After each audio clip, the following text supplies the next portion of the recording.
some point. I know thumbs are big. Prevents the dog from getting out of the house.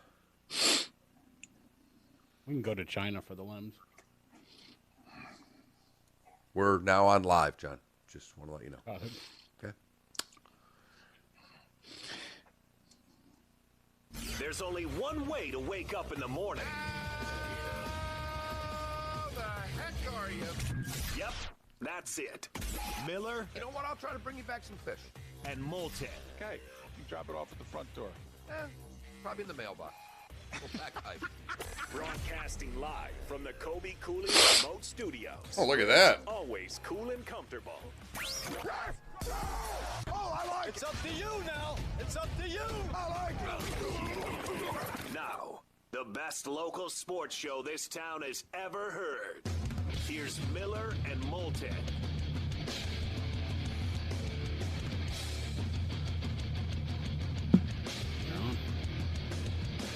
How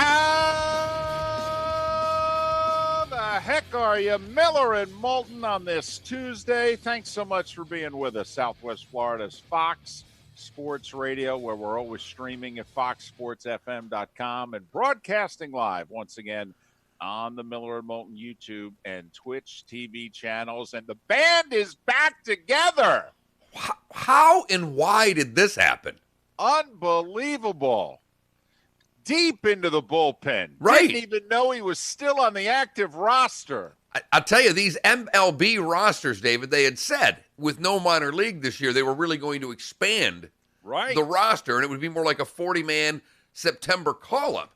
And I feel like we are in late September as opposed to mid-June. Who knew? Fort Myers Broadcasting, Sun Broadcasting, whatever company it is that we work for, kind of, sort of, maybe, occasionally. John Cassio back in the saddle again behind the scenes for today and today only. Hi, John. Hey guys, I feel like I'm Ernie Hartlieb. It's Jersey auction night. That's pretty solid, John. Outstanding. That's pretty solid right there. That's a tremendous contribution right there. We'll be having a jersey auction after the show. All the proceeds going to... Right. Name a charity near you. 479-5551 is how you can chime into the show. Say hi to John via the text line. And you know what? Screw that. Call in today. We're taking calls. You know Yes. why? Because John's got to answer the phone. In fact, just call in to John. Talk to him. 479-5551 and say, hey, big fella, how's My it cell phone been? number. Just text me. No, that's only for David. I don't know if you're aware of that. Mike from Minnie, you there? Oh, boy. Oh, wow. Wow. Wow. You know, it's the Back a only little early, Ed. it's the only email that when I got gassed over there, I didn't have time to forward the hate email to my personal account, and I really missed that one. That one I would read every 6 months just to get a giggle. It was one of the best emails we've ever received. It really was. We don't like ever the praise. We don't care. We know it. We're fine. We want the hate. And his was hate. Oh, pure hate. His was hate. That also started because years ago, my dad got into a car accident. He had a DUI. And so I went to see Hornon to help my dad out. And the lady who's his secretary goes, my husband listens to your show all the time. I'm like, oh, yeah, who's that? Well, he goes by Mike from Minnie. I start laughing. I go, oh, that guy hates me. And that's all I said. That's all I said, which was 100% accurate for the record. And he unleashes a 5-6 paragraph intense, how dare you say that I hate you? Only I can say I hate you letter. It's not what you say. It's how you say it. Miller and Moulton on this Tuesday. Thanks so much for being with us. We got a lot going on the show. First off, phenomenal 8 o'clock hour. Since we're not going to be here tomorrow and Thursday. Why? Very simply, Mark's going fishing. Yep. And since there's a pandemic and there's no sports, and I can't leave the house, literally not allowed to leave the house, go to the studio, etc. So I figured I'm just not going to talk to myself for 3 hours. Bingo. I'm not going to do it. So Mark's going fishing for 2 days. We'll be back on Friday. But we've got Seth Everett and Pat Kerwin lined up in the 8 o'clock hour today. Really? Yeah. That's great. Yeah. Usually I get these things that tell me that. I didn't see one today. Well, John's had a hell of a morning. All right. So, listen, the fact he got in and got us on the air. All right. We'll take it from there. But we've got Seth and Pat. Let you know that you were going to have something in the 8 o'clock hour. Right. I knew we had Pat because I texted him personally. Because I was thinking, and the reason I'll throw this all on the air because I don't, who's listening? Right. You don't care. You're going fishing. Right. It's a 6 o'clock hour. No one cares anyhow. Stop it. Right. Because everybody's up and about. So I got a wild idea last night that I might want to leave at 8:20. And so I text Pat to make sure he was on, and there wasn't a lot of dialogue. And if I don't get a lot of dialogue, I just leave Pat alone. That's when I hit you up with the how you doing. Because I figured it was late. I know the end of the day isn't as good as the beginning for you sometimes. I'm like, you want to maybe tape a little Kerwin, good, bad, and ugly, so I can bail early? That was an interesting text I got last night at 8:20. All of a sudden, out of nowhere, I get a text from Mark that says, "How you doing?" Well, that was my actual question. How you doing? Yeah, 15 plus years. Well, we've known one another 20 years. We've been texting probably for close to 15 years. I've never gotten a "Hey, how you doing?" Well, I thought if you said, I'm pretty tired, then I would have just left you alone. And I got one. By the time I got it back, I never heard from Kerwin, and I was half asleep. So, gotcha. There you have it. Gotcha. But big sports day yesterday. My goodness. I'll tell you what, I watched every single lap from Talladega. I would expect you to. We did around this house, David, because if it's NASCAR, it's on in the Miller house. Well, I saw another tweet from you last night in which apparently it was time to put the daughter to bed, and the wife was like, well, Maddie, it's just about bedtime, but I've got to see how this race finishes. I'm not joking, David. My mom came over because she's watching the daughter for the next 2 days while the wife works and I fish. You have got a great life. I know. I'm not lying. It's pretty good right now. You are stealing right now. My goodness. So mom's over. We're all sitting there. Dinner's done. Pot roast, by the way. And ooh, always underrated. It's so good. It's another one of those meals that you don't have all the time, but when you have it, you go, man, why don't we have this more often? It's why God invented the crock pot. And so we took a little break for dinner, and I came back on. I'm throwing the race on, and all of a sudden, I can tell, like my wife is intently watching the race, not casually watching. She's in. And my daughter, the Kyle Busch fan that she is, immediately wants to know where her car is. Right, the Skittles M&M's car. Yeah, I had the Monster Energy car yesterday, which I just said he named. It's a big M for you, Maddie. He's driving your car today. Wow, done. Look at you. And all of a sudden, it's a little after 8 o'clock. It's bedtime around here. And out loud, my wife says, Maddie, it's time to bed, but I really need to see how this race ends. Head just, huh? I know. Who are you? Who are we? What has happened to you guys? Because that race was terrific. It really was. Terrific. It really was. And it started off ominously. Well, before the race, a special moment. I'm guessing many of you have seen or heard about it by now. But, they push cars out into their starting spots. And Jimmy Johnson just simply stated in which he was going to show his support for Bubba Wallace, and he was going to walk out with Bubba.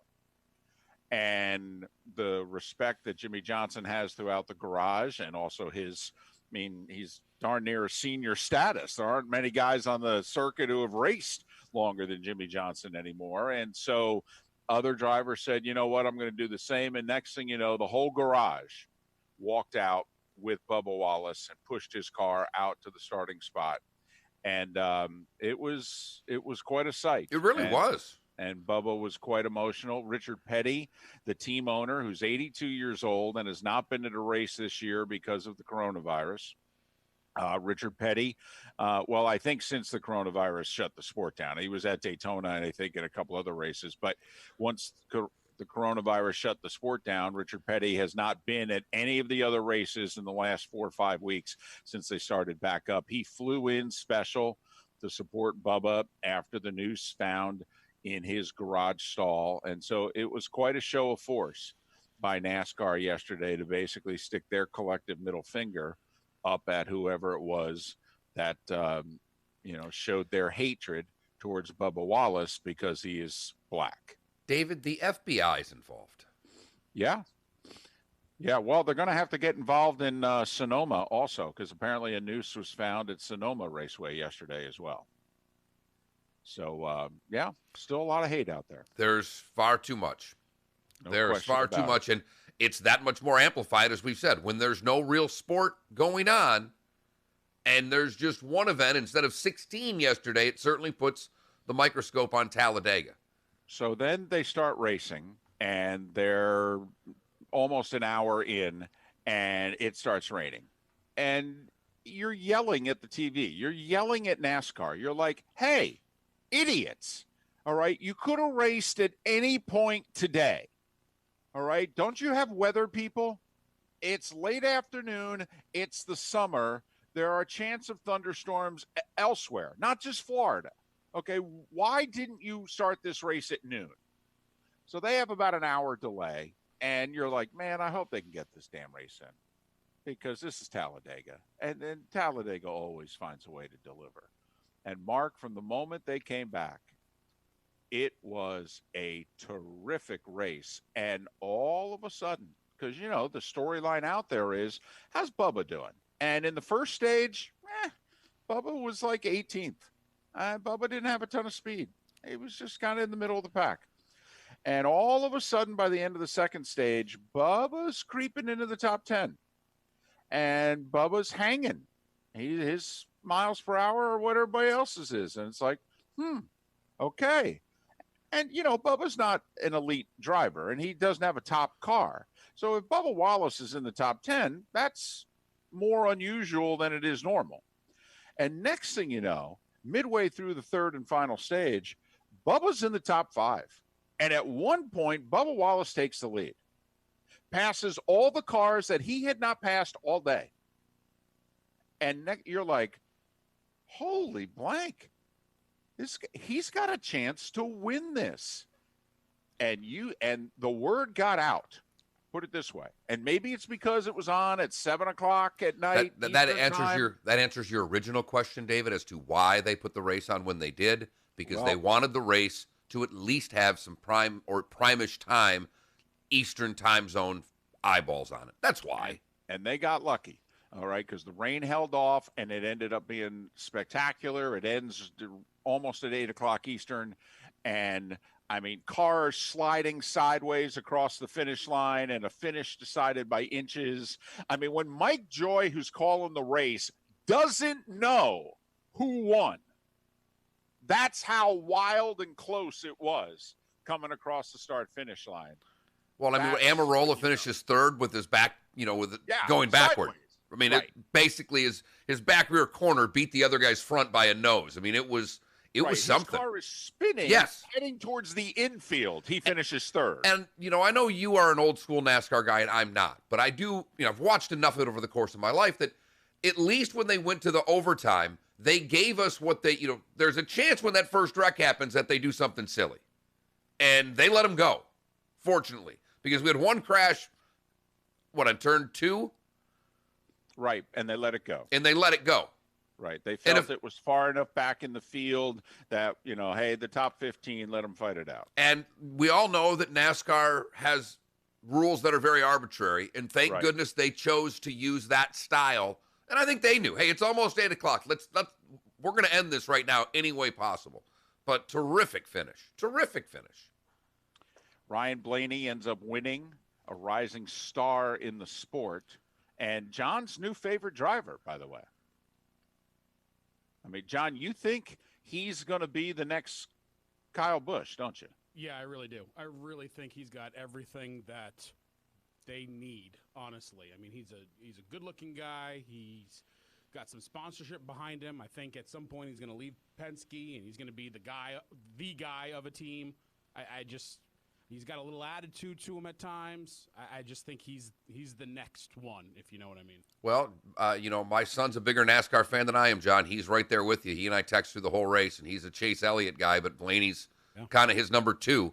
So, I mean, and that fits because he's 21 and looking at that guy going, I like this racer. Yeah. He's just that new NASCAR guy, like you said, Mark. He's appealing to your son, to that younger generation. He's right around with it. He's into the barstool stuff. He's into this, that, and everything else.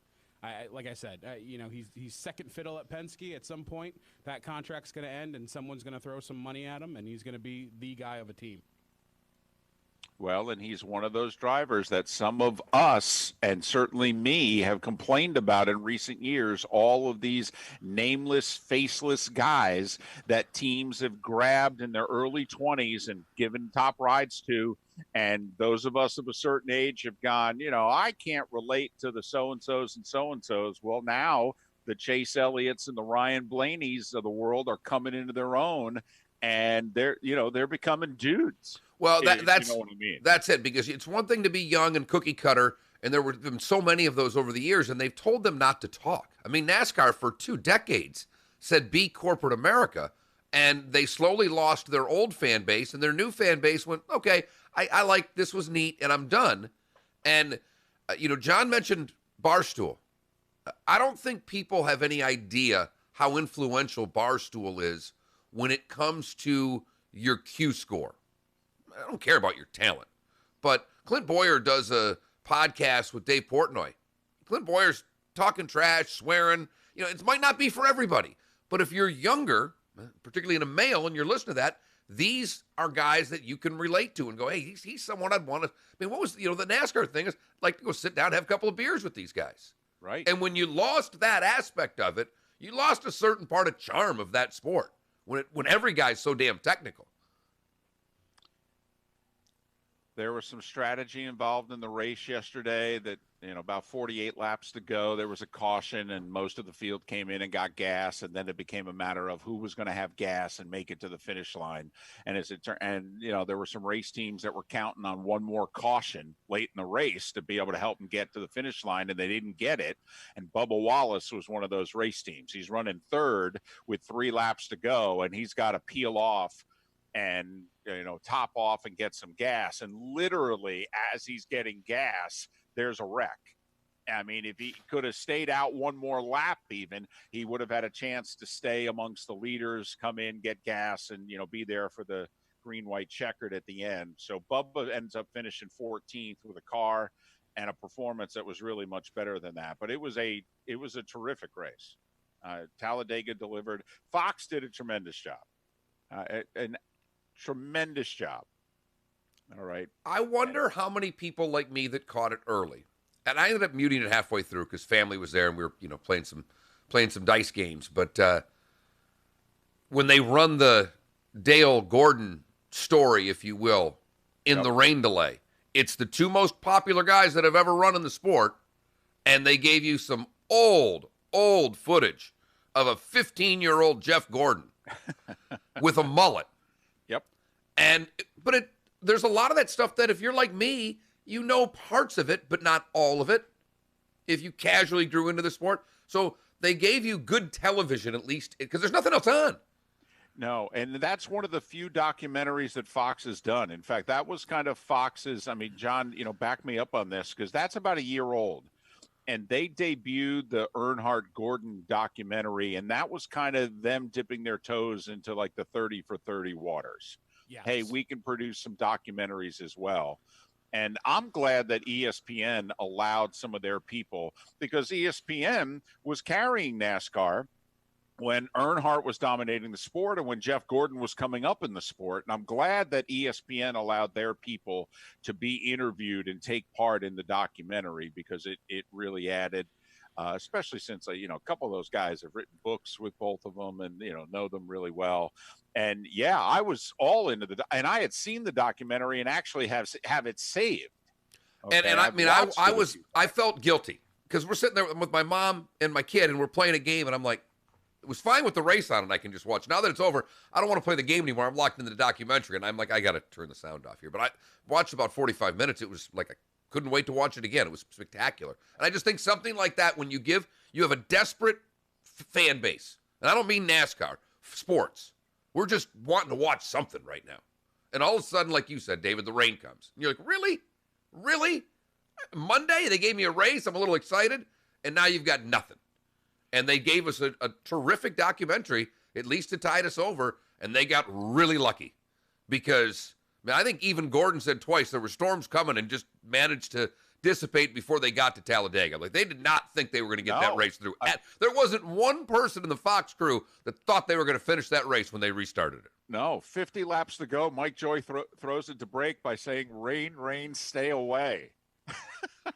They definitely thought rain was coming. Just to go back to the documentary for a second, could you imagine Dale Earnhardt today? Some of those stories that Gordon told in which he just wrecked him for, you know what the hell, I feel like wrecking you. I mean, oh my goodness. Gordon goes back to him and goes, "What's up, man?" He goes, "What did I do?"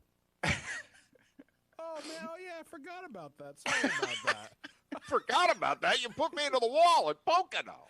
We were just there. Dale Earnhardt, when Jeff Gordon comes up, he's got the glasses and the mustache, and Earnhardt tells somebody, "What the hell is this kid doing? I got the mustache and the glasses. Right. Go find something else, punk." Keep that mullet, for crying out loud. Yeah. That works. And I'm with you guys. That was perfect programming for that time. Yes. Thank God they didn't put in, last year's Talladega. Right, because I'm gone. John, I'm gone. I'm not even turning it on. Totally, last year's race, agree. Bye. Totally agree. Put something compelling on, and I'm with you guys. I kind of was doing a whole bunch of things and stopped and was like, wow, that's really cool.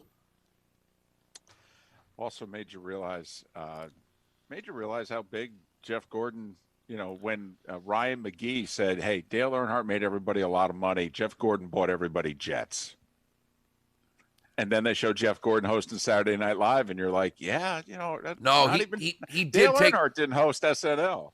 Jeff Gordon took the sport to the mainstream. He did. Took the sport to the mainstream. Regis and Kelly. Yes, right. I was like, man, Jeff Gordon's doing what? He was knows good where New too. York City is? That's the other part. It's not that he just filled in, John. He was good. Yes, you're right. And it shows now because he's terrific it takes a lot of people some time to go in the booth and get comfortable. I don't like the fact that he'll never be critical of anybody, but that's just that sport.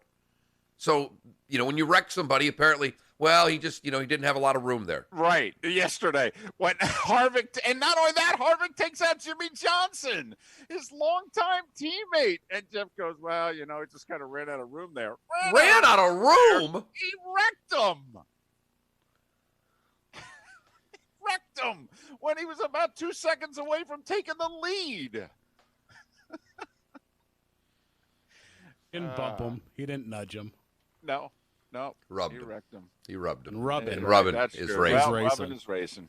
So there you go. Have an ice cream. It was on last week, John. Stopped everything. You understand? I nearly text you almost when it's on. Ladies and gentlemen, this happens all the time between the three of us. If Days of Thunder is on, all of a sudden the texts start flying and the quotes start rolling. Oh, my goodness. One of the dumbest and greatest movies all at the same time. I have always maintained, though, it was a much better NASCAR movie than NASCAR people gave it credit for. They took many different opportunities throughout the movie to explain racing to you. Yeah, especially on Nicole Kidman's thigh. Yeah, that's okay. That's how I learned what drafting is. If he would have talked about the side draft there, I would have been even more intrigued. Well, it took another 25 years before Gordon taught me what the hell the side draft was. That's very detailed, all right? Rookies, they can't side draft. You got to be a veteran to side draft. That was just early in their dating there. Miller and Moulton. So, yeah, big day for NASCAR yesterday. Don't know how many of you watched, even, knew it was on Big Fox. I got to admit, at 3 o'clock, I threw on FS1. I was like, look at that. They're putting it on the big stick today. I'll bet a lot of local affiliates were thrilled about that. Blow out all their newscasts. Blow out their Wheel of Fortune Jeopardy hour. Yeah. That's Friends and Seinfeld, Big Bang Theory. Exactly, They took out some heavy 7 o'clock programming. Ever from 6 to 8. And no commercials compared to the normal time. No. And their national spot. So they got screwed all day. You got 200 affiliates yesterday who had station managers screaming and yelling and throwing things, Hey. going, you know how much money this is costing us? I didn't call my mother-in-law, but all I know is that because I checked the guide. I didn't even go to FS1, like 250. I'm like, okay. And I started at FS1, David. I'm like, oh, wow, they don't have it on. So I go to Fox. And you know what was on right before the race on Fox? Judge Judy. And you know what was coming on right when the race was supposed to start? Another Judge Judy. Yeah, well. I'm telling you right now, moneymaker. my mother-in-law, she might have called the station in Pittsburgh yesterday because if they took the Judge Judy off for the race, Nancy was pissed. No, I'm sure she was. I'm sure Nancy was one of those who called on the Thursday after 9/11 wondering where the soap operas were. Oh, yeah. That's enough of this. Yeah. Hey, come on. It's been 2 days. I'm sick of this show. Put on my soap. God almighty. Oh, yeah. I want to know my stories. Yep. Answered about 700 of those phone calls. Oh, yeah. People were charming.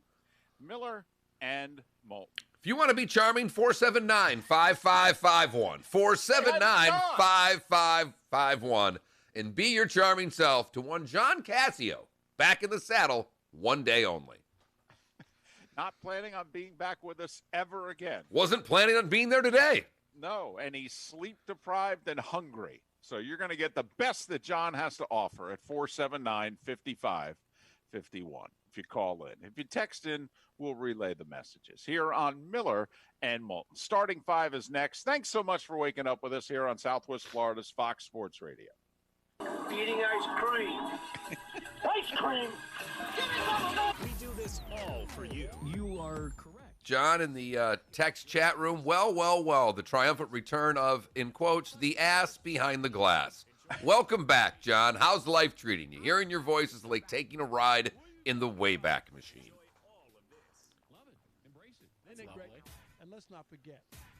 Because we're doing it all for you. You just watch. We're going to do it. And then on the text line, wow, so cool to hear John again. Say goodbye to those annoying parking I lots. responded, maybe for you. Repair at Mako. It's as easy as book, quote, fix. Go to Mako.com for more info. Better get Mako. Might want to put the Twitch thing up, John. You want me to put you in? I can get your picture right up here too. We can go 3 wide like Talladega. Your local towboat U.S. companies in Charlotte, Lee, and Collier counties. I love late in the race. Jeff Gordon just yells out, they're 4 wide. 75 nautical miles and new membership I've said it all along. I think he's excellent. Call 239-945-1664. Yep, he does need to get a little critical, though. Yeah, and I think That that is the one thing that that's could missing. come with time. But I thought, they do a good job because they're asking him, all right, what do you do? What do you do when you're in this position? I mean, there's a few times that he can get into real life that I don't think they ever did with anybody else. Right now we have 90 colors of Core-Tech in stock, ready to go, pick up, put down as soon as you want it. Everything from Maybe when Jimmy's starting gone, at he'll $299 start up a little bit. With Yeah, lifetime maybe. warranty. And it's not just the many colors of Core-Tech that you have. You also have other Core-Tech products as well. We You know also what was carry so the great? Core-Tech Did you see foam the product enthusiasm with in light Kyle foam, Busch's face in that softness, documentary? And his face lit up talking about Jeff Gordon. He goes, he was my guy. look of wood, real wood, but with a more Well, it's some of the shots they took. Of the dad and the son both wearing those god-awful DuPont Yep. jackets in. Really owe it to yourself to visit the store. 62 But I mean, love the- because first off, John, could you ever imagine wearing that with your dad? Because the answer's no. Not a chance. Listen to the Dan Patrick Show at work. Never boring. But it brought a whole new FoxSportsFM.com. person to that track. I'll tell you what, though, I forgot that Dale Earnhardt owned, merchandising for NASCAR for all those years. Right? What a move. Yep. What a business manager. Totally. Don't kid yourself. He didn't come up with that on his own. Not saying he did, but whoever came up with the idea, damn. Well, it wouldn't shock me if it was Teresa. 1326954. Really? Yeah. I wonder if they still have a piece of it. Let's face it. Well, I'll bet you she makes all the money from his stuff. The constant bombardment of bad news and trying to keep you and your family safe all the time. It's Frank. I am amazed. It's been 20 years she hasn't given an interview. Get out of here. Have you seen an interview with her anywhere? That you Have say? you No. ever seen quotes from her about anything at any time? I haven't. Back when, but Many are grumpy when they start, and most can't probably believe onto how much something. their mood improves once they get treated. And everything improves once your mood improves. Feel the difference. C4MH.com can make. She didn't try to stick up for herself with the demise of DEI. For a couple of years, and She's recently, never I've lost 20 publicly pounds said and anything about now I have the Junior. energy to work out from home, and that'll put you in a good mood too. C4MH.com's express treatment plan is convenient, affordable, and above all safe. And with locations all up and down West Florida, there's one near you right now. Remember, we're on Twitch, John. Just remember, we're on. I know. I know you. I know who I'm talking to. Back to Miller and Moulton. This is Miller and Moulton.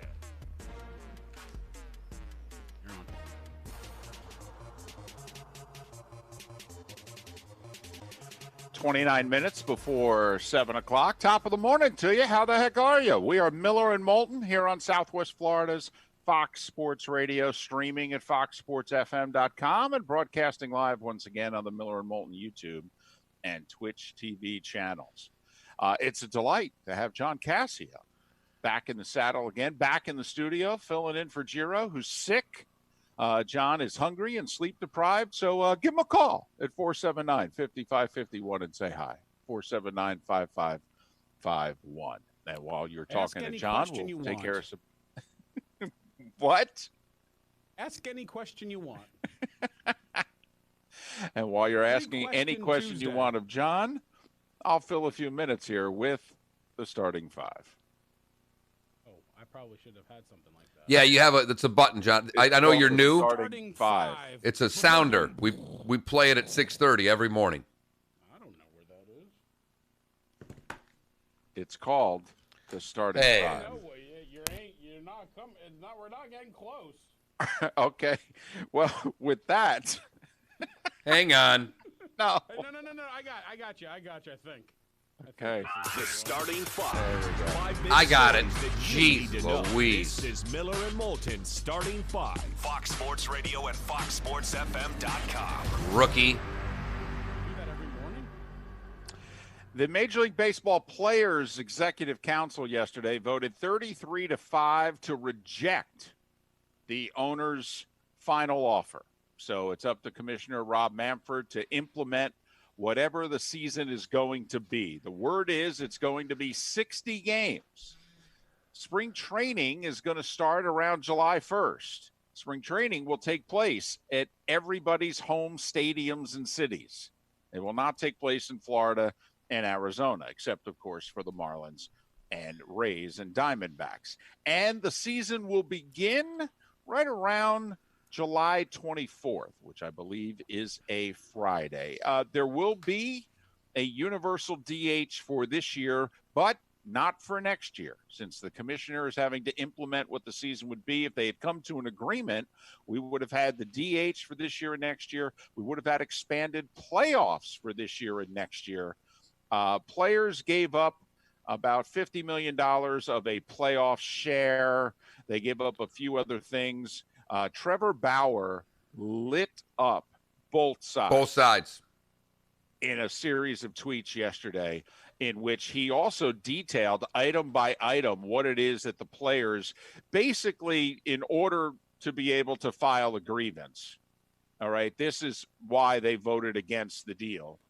And they figured they can make more in the grievance than they would have if they had taken what the owners were offering. But Bauer pointed out, this is literally what we gave up. And he doesn't agree with it at all. Mark, I saw an interesting tweet this morning.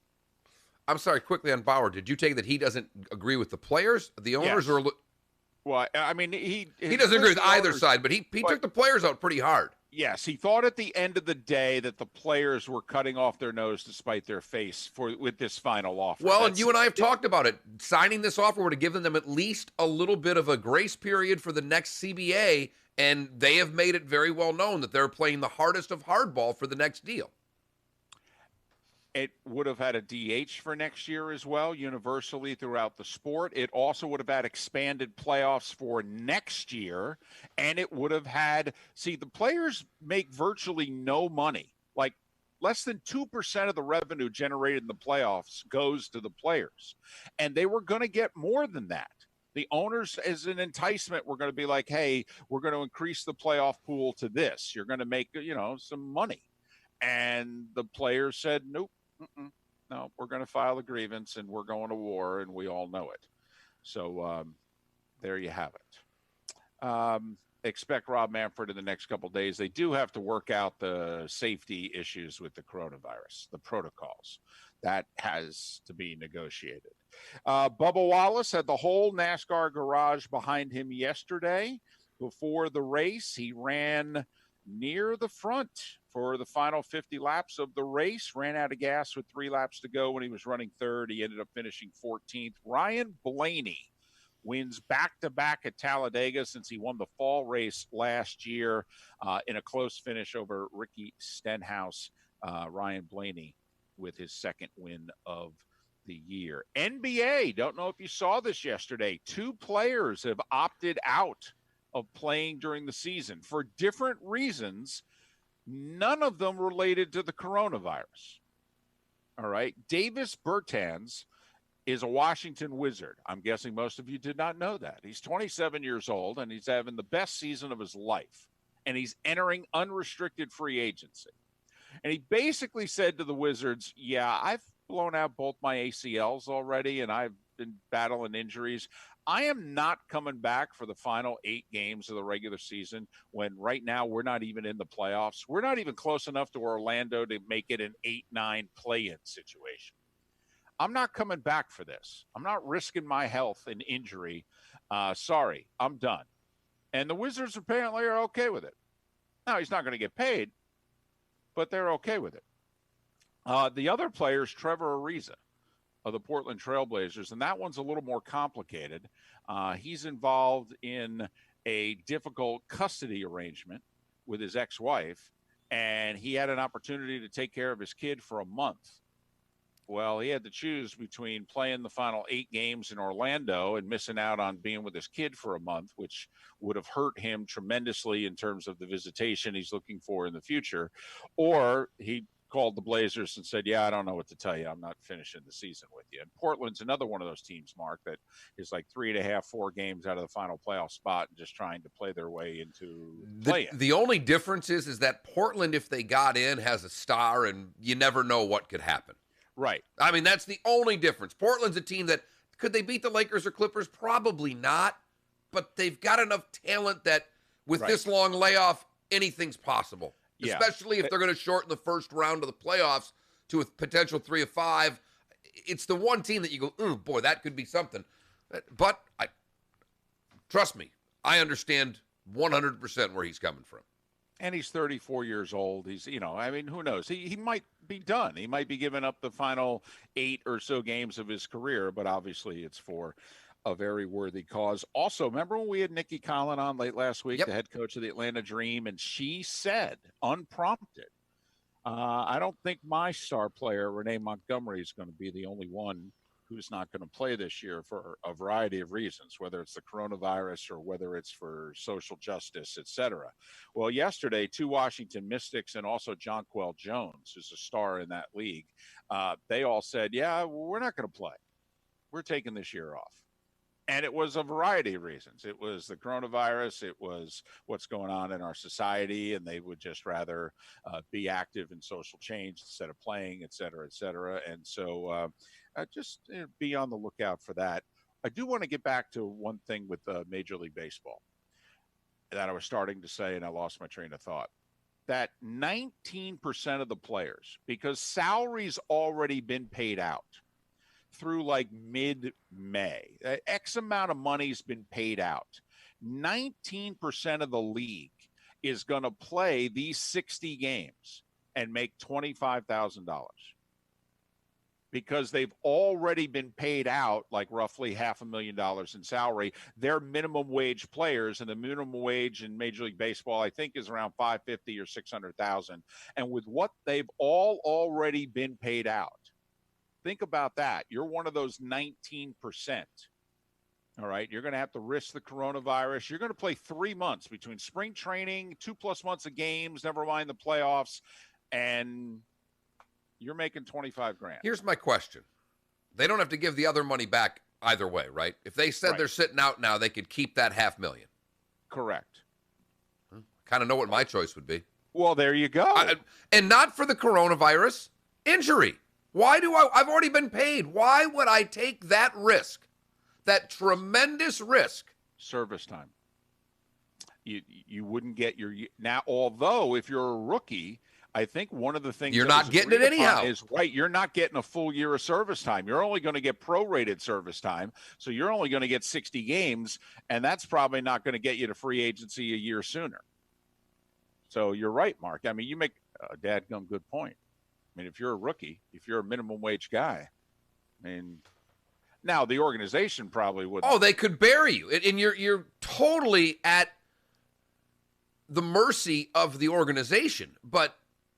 And David, even with the service time, how many guys right now on minimum wage that think, hey, I guess they'd have to, because if they're going to be a free agent, this would prevent them from being one. They got to suck it up.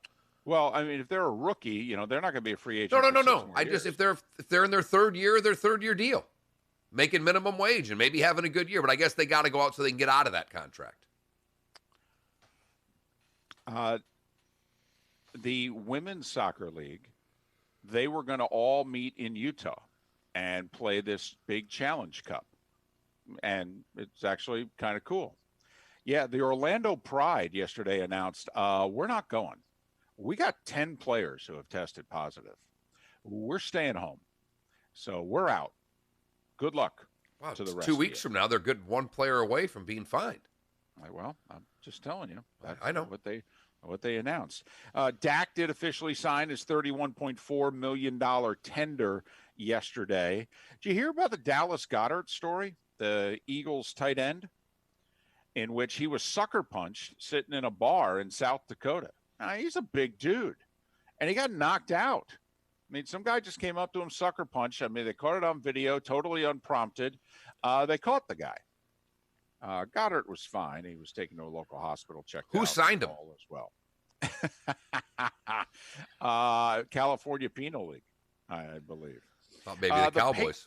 The Patriot League. Ooh, well played. Thank you. The Patriot League announced yesterday that they are restricting travel for their schools in football. Now, I'm sure most of you are unfamiliar with the Patriot League. It's an FCS league. The Fordhams, the Georgetowns of the world, who play college football, but they play it in the Patriot League. But it's going to force, some games to be canceled. Like Hawaii was hosting Fordham and San Diego was hosting Georgetown. And the reason I bring it up, though, is I don't think the Patriot League is going to be the only league that's going to restrict travel. I mean, I know that in ASUN scheduling that the schools, it not necessarily an edict from the league, but, for financial reasons and coronavirus reasons that, schools are going to great lengths to try to eliminate getting on flights. They're trying to bus to just about every darn thing they can. Now, obviously, in basketball, you can't bus to every game.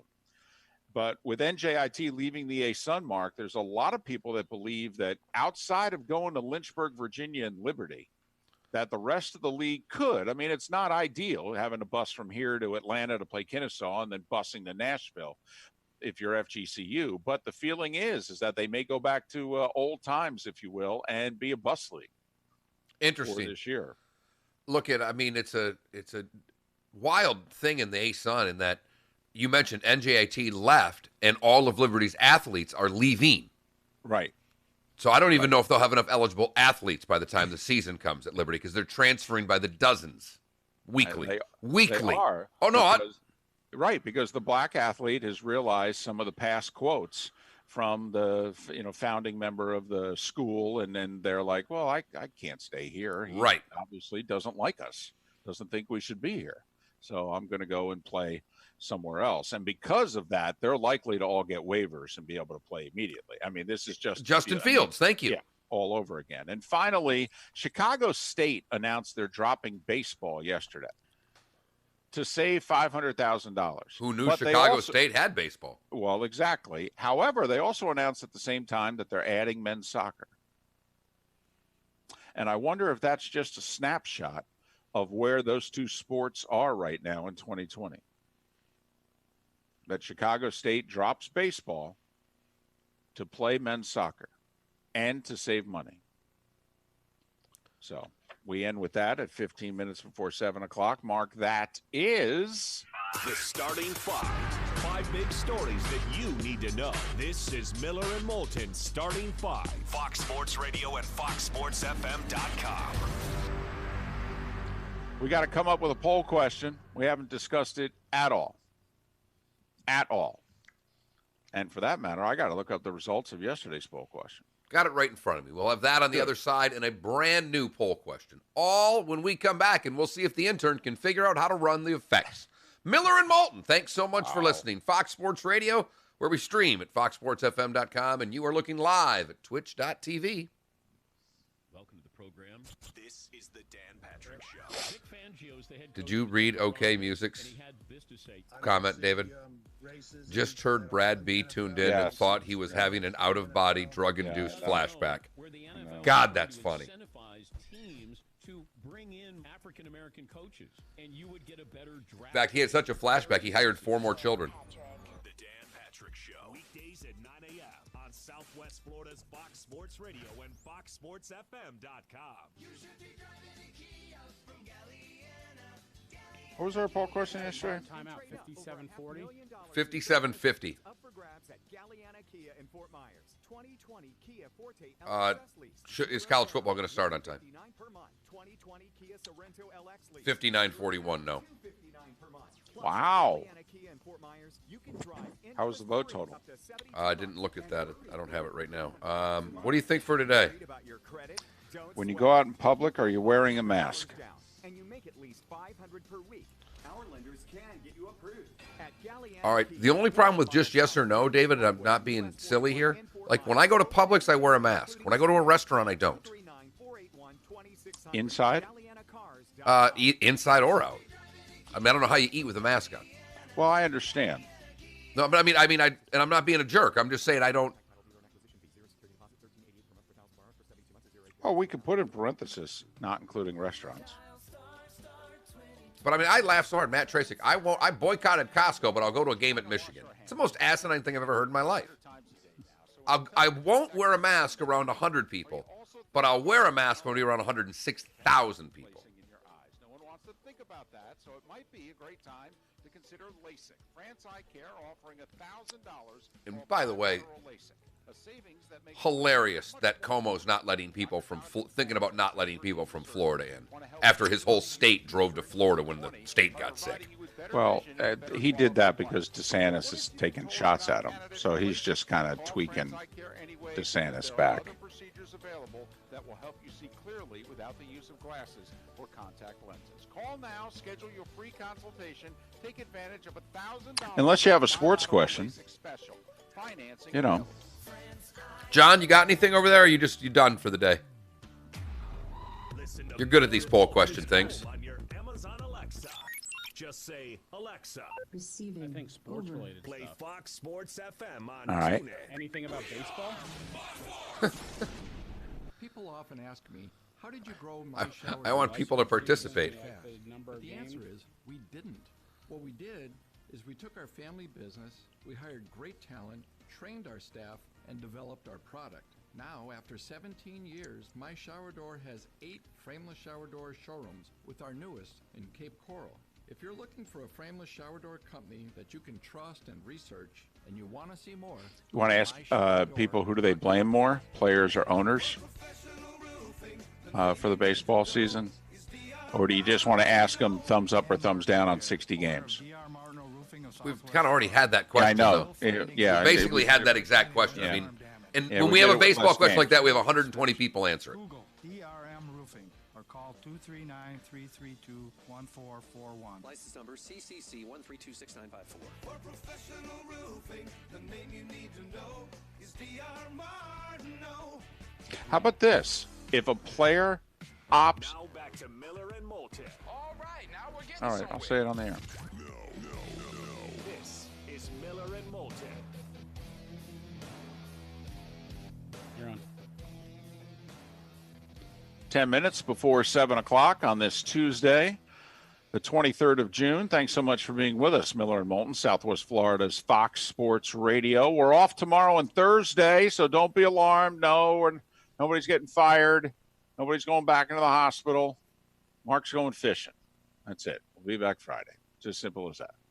479-5551. That's the Williamson Brothers Marine and Roofing text and talk line. With John Cassio back in the studio, answering your phone calls and responding to your texts at 479-5551. And for the rest of you watching on the Miller and Moulton YouTube and Twitch.tv channels, thank you. Good to see you once again on this Tuesday. So what was our poll question yesterday? Is college football season going to start on time? And what did the masses decide? No. Really? It's not. It is not. 59% said no. Wow. And a pretty good vote. So, yeah, a little over 59% said it will not start on time. Huh. Are you surprised by that? I am. I am. I am a little, but it is so funny. We could ask the same poll question. We could come up with 5 poll questions right now, David, and just rinse, wash, repeat. Ask the same one every Monday. Is the NFL season going to start on time? And I think the numbers would vary greatly week to week just by whether how much news we watch or what type of news we're watching. Because this week down here was all about the increase in cases. And are we going to have to wear a mask? And is it going to be mandatory to wear a mask? And I think when that's the main part of the news, it cannot help but seep into other parts. You know, one of the things you've said since the beginning of this, David, is now we're, 110, 112 days since Gobert? 107, something like that? 115. Okay. So with that, you were very good at reminding our audience and reminding me of just, hey, when it was at 100 days, think of 100 days before that where we were. We have so long to go before the start of these seasons. What are our numbers right now, David? Oh, my goodness, until the starts of the seasons. Oh, boy, I'd have to figure All right, it we'll out. fair top the hour, but I mean, we're in the 70s. Yeah, it might even be 60s for college football. Right. I just think there's a lot that can yet happen. So I'm... And by the way, you're right. In terms of when Rudy Gobert tested positive, I believe that was Thursday the 12th, I think that it happened. So that was only 103 days ago. I was thinking 115 because today is either June 23rd or March 115th. Gotcha. However it is that you're counting. Gotcha. But I mean, yeah, a little over 100 days ago was Rudy Gobert. And we're right around 60 days, 65 days from the start of the college football season. Few more for the start of the pro season. We've always separated those two on the show because, well, they're vastly different. This is the difference between the NFL and college football used to just be 1 foot, 2 feet. Right now, there's a canyon between the two of them playing. I believe the numbers are 67 and 79 right now as to the start of the college and pro football season. So that's if you count week 0 as the start of the college season. And I will say there is not a marquee game that final weekend in August. It was going to be Notre Dame Navy in Ireland, but that got pushed back and moved to Annapolis. So, 67 could easily be 74 for most of us if you're thinking Labor Day weekend. Now, the good news is that because of the Derby and the fact that the ACC is so bad now outside of Clemson, they've kind of changed their work with Maction, and we're going to get Louisville, NC State on the Wednesday before Labor Day. Well, and then you get Kentucky playing their opener on the Thursday before the Derby. So Louisville Wednesday, Kentucky Thursday, and then it'll head into Derby week. And that was, as this poll question's going on, and we're interviewing Michael Felder yesterday, Brent McMurphy is tweeting out when games are being moved to. And I'm like, who doesn't think the college football season's starting on time? I do. Don't know what it's going to look like, David, but I say they're kicking off. Yeah. They're definitely kicking off. And you've heard us say the reasons why that we believe it's going to kick off. But the other reason is if it doesn't start on time, tell me when it's going to start. See, to me, if it's not starting the first week of September, then it's tough to make the case to start it in the rest of 2020, to be brutally honest with you. So that's another reason why I think they're going to start it.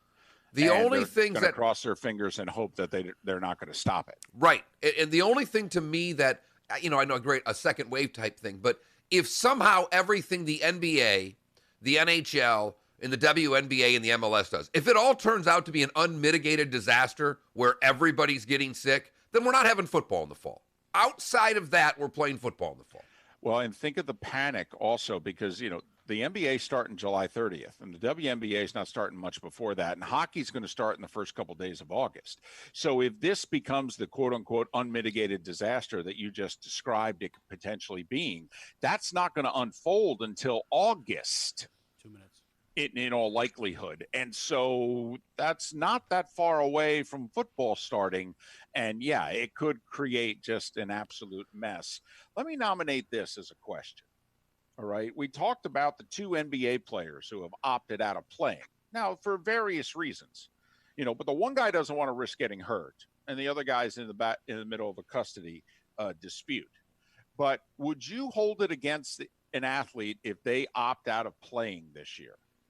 Any sport, baseball, because the thought is, by the way, there are going to be some baseball players that go, no, I'm good.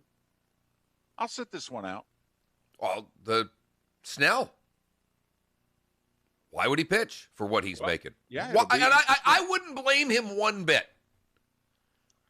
He's one of the top 7-8 pitchers in the game, and he's paid like the 113th best pitcher. And he's going to get paid. Why do I want to go out there for 2 months and take a shot at ruining that arm? So would you hold it against, in any sport, football, for risk of getting the coronavirus? I mean, any sport, if an athlete opts out of playing this year, would you hold it against him? Hate to say it, David. I do think some people would hold it against him if they did it for social justice. I think they'd let him slide for the coronavirus. I think for other things, they'd hold it against him. We may have to figure out how to split this hair, but I like the question a lot. We'll get it up. That Mark Miller, at some point, the David Moulton will retweet it. In fact, even John Cassio may retweet it today because he is back in the saddle. Let's not get carried away now. No? Not get carried away? No. Seth Everett and Pat Kerwin in the 8 o'clock hour. Your phone calls only to the studio, just so you can talk to John throughout the 7 o'clock hour. Miller and Moulton, thanks so much for listening to Fox Sports Radio, streaming at foxsportsfm.com. Dan.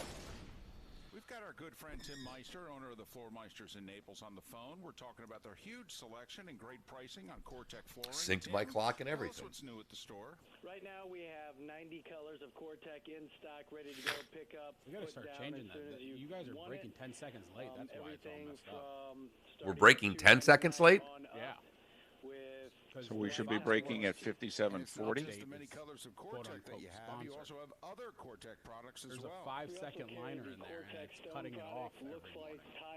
Okay, well, this is, John, to be honest, this is the first time since we've done this show that someone has said 57:40. So if that's when you want us to go, that's when we'll go. Well, it goes by stay the course today. I got to figure out because that breaks by itself. 6281 Naples Boulevard, right next to Costco. I don't have control of that. Floormeisters.com. That's floormeisters.com. So stay the course today, but I'll for you. You know how it works, right? We do this for you. It's not often that you get to work with somebody who you respect. We give you the information you need. Every single day there's a news story. We got a story. We've been working on that all morning long. Say your question. I thought you worded that right. How did you say that right at the end, David? This works. We are Fox Sports Radio, and we're working hard. If a player No matter where you're boating, with Towboat US, you're covered by the world's decides largest to towing sit fleet, out over this 300 year, ports nationwide. Your local Towboat US companies in Charlotte, Lee, and Collier counties are here to help 24/7, 365 days a year. Inland, the river to Lake would you Hope, hold it and against them? 75 nautical miles. And new Or membership you could prices say an start as athlete. low as If an athlete $99, decides to sit call out this year. 239-945-1664 Now, do you want to put in parenthesis for information. decides to sit out this year for any reason? I put if a player decides to sit out this year, comma, for any reason, would you hold it against them? For any reason, comma, would you hold it against them? From Naples to Cape Coral and all of Southwest Florida. Here's what's trending now. Brought to you by the Center for Men's Health. We'll just go yes or no. Hell, we'll leave They this sucker sit up there. out. Do they get paid? No.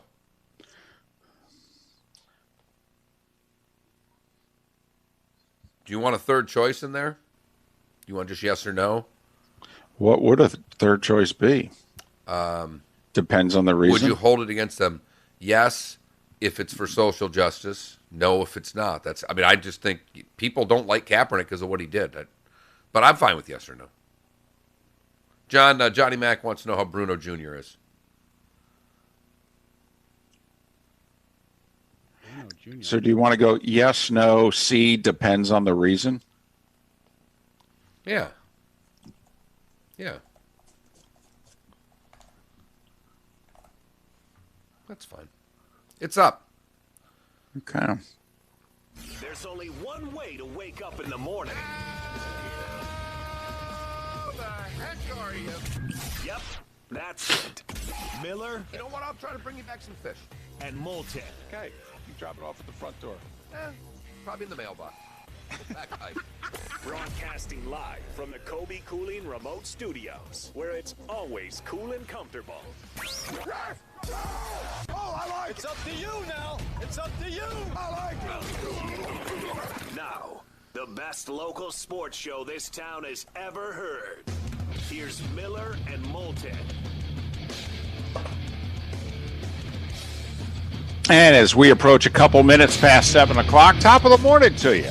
How the heck are you? We're Miller and Moulton. This is Southwest Florida's Fox Sports Radio, streaming at foxsportsfm.com and broadcasting live once again on the Miller and Moulton YouTube and Twitch.tv channels. An added pleasure and unexpected surprise, John Cassio is back in the cozy confines of the downtown Fort Myers studio. So the band is back together again for the first time in, nearly 3.5 years.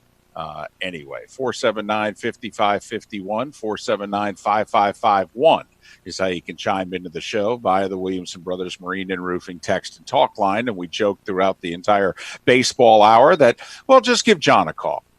Feel free to chat with John. Catch up. Say hi. How are things? I really think that would be terrific. Because we began the show talking about some of our favorite listeners over the years and how much they enjoyed us by their calls and letters and emails that they had sent. And I was thinking about the person we were talking about last hour, that they detested me so much that when I mentioned to their wife that they hated me, he wrote me another letter saying what a jerk I was for telling his wife that and proceeded to tell me how much he hated me. But it was that same person that I believe while sitting long before I worked with you, I was doing mornings. You were doing afternoons. You were sitting at a local establishment with one John Cassio, and I believe that gentleman I'm referring to was sitting at the table when John looked at him and said, "Yeah, I really don't like the callers." That started a long and distinguished relationship between John and phone calls into sports talk, news talk, whatever the case may be. I was very angry then. I mean, I still think that, but I just am very angry. I was very angry then. So just for that reason and that reason alone, 479-5551. Not going to happen a lot around here. The phone lines, they are open. Right. We don't know if they work, by the way. We don't know if we're going to put you on the air, but we know John could be bothered for the next 2 hours. And for us, that's good enough. Yeah. Actually, this is a scientific project. We really don't know if the phones work. No, we don't. Like, we really genuinely don't know if they actually work. Right. Since we switched the phone number, we were told we have a bigger phone bank, that we have more lines, and theoretically, we could do more. Right. And so we switched the phone number, and since then, we haven't taken a single call. Not one. No. Thousands of texts. Well, the texts work. I get them. I'm looking right at them here. That's what I just said. Thousands of texts, not a single call. So if you can call and harass John, we would appreciate it because it would serve two purposes at 479-5551. Seth Everett and Pat Kerwin to join us next hour talking baseball and football. I mentioned Trevor Bauer last hour. Just some of what Trevor, tweeted about Major League Baseball. It's absolute death for this industry to keep acting as it has been.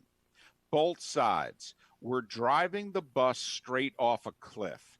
How is this good for anyone involved? COVID-19 already presented a lose-lose-lose situation, and we've somehow found a way to make it worse. Incredible. For those that don't know, Trevor Bauer is a 29-year-old pitcher on the Cincinnati Reds, who Major League Baseball Network Radio gives 1 hour to every week. The Bauer Hour at 5 o'clock. It's not like they give him a bad hour either. I mean, however many people are listening to the channel, Mark, 5 o'clock on a weekday is kind of go-to time. No, it's a great point. And he is a talented pitcher. He is an outspoken, weird dude. He is. He beats to his own drum. I mean, remember, he's the one that threw the ball in center field in Cleveland, and that promptly got him traded to Cincinnati. Right. Francona comes out to take him out of the game. He's angry. He throws the ball from the mound into the right center field bleachers. Francona looks at him, and you could literally read his lips in which he says, "What the F is your problem?" And that was it. His final act as an Indian. But he has made no bones since going on the radio of his detest for how this deal has been going. He has ripped both sides pretty effectively throughout this. And, well, not much that he says seems to be off, David. Certainly not in those tweets that he let rip yesterday. 479-5551, 479-5551, the Williamson Brothers Marine and Roofing text line. Seth Everett will join us at 8 o'clock to talk a little baseball. Pat Kerwin at 8:25. And to me anyway, Mark, it's interesting about this baseball situation and that, I've been pro player throughout.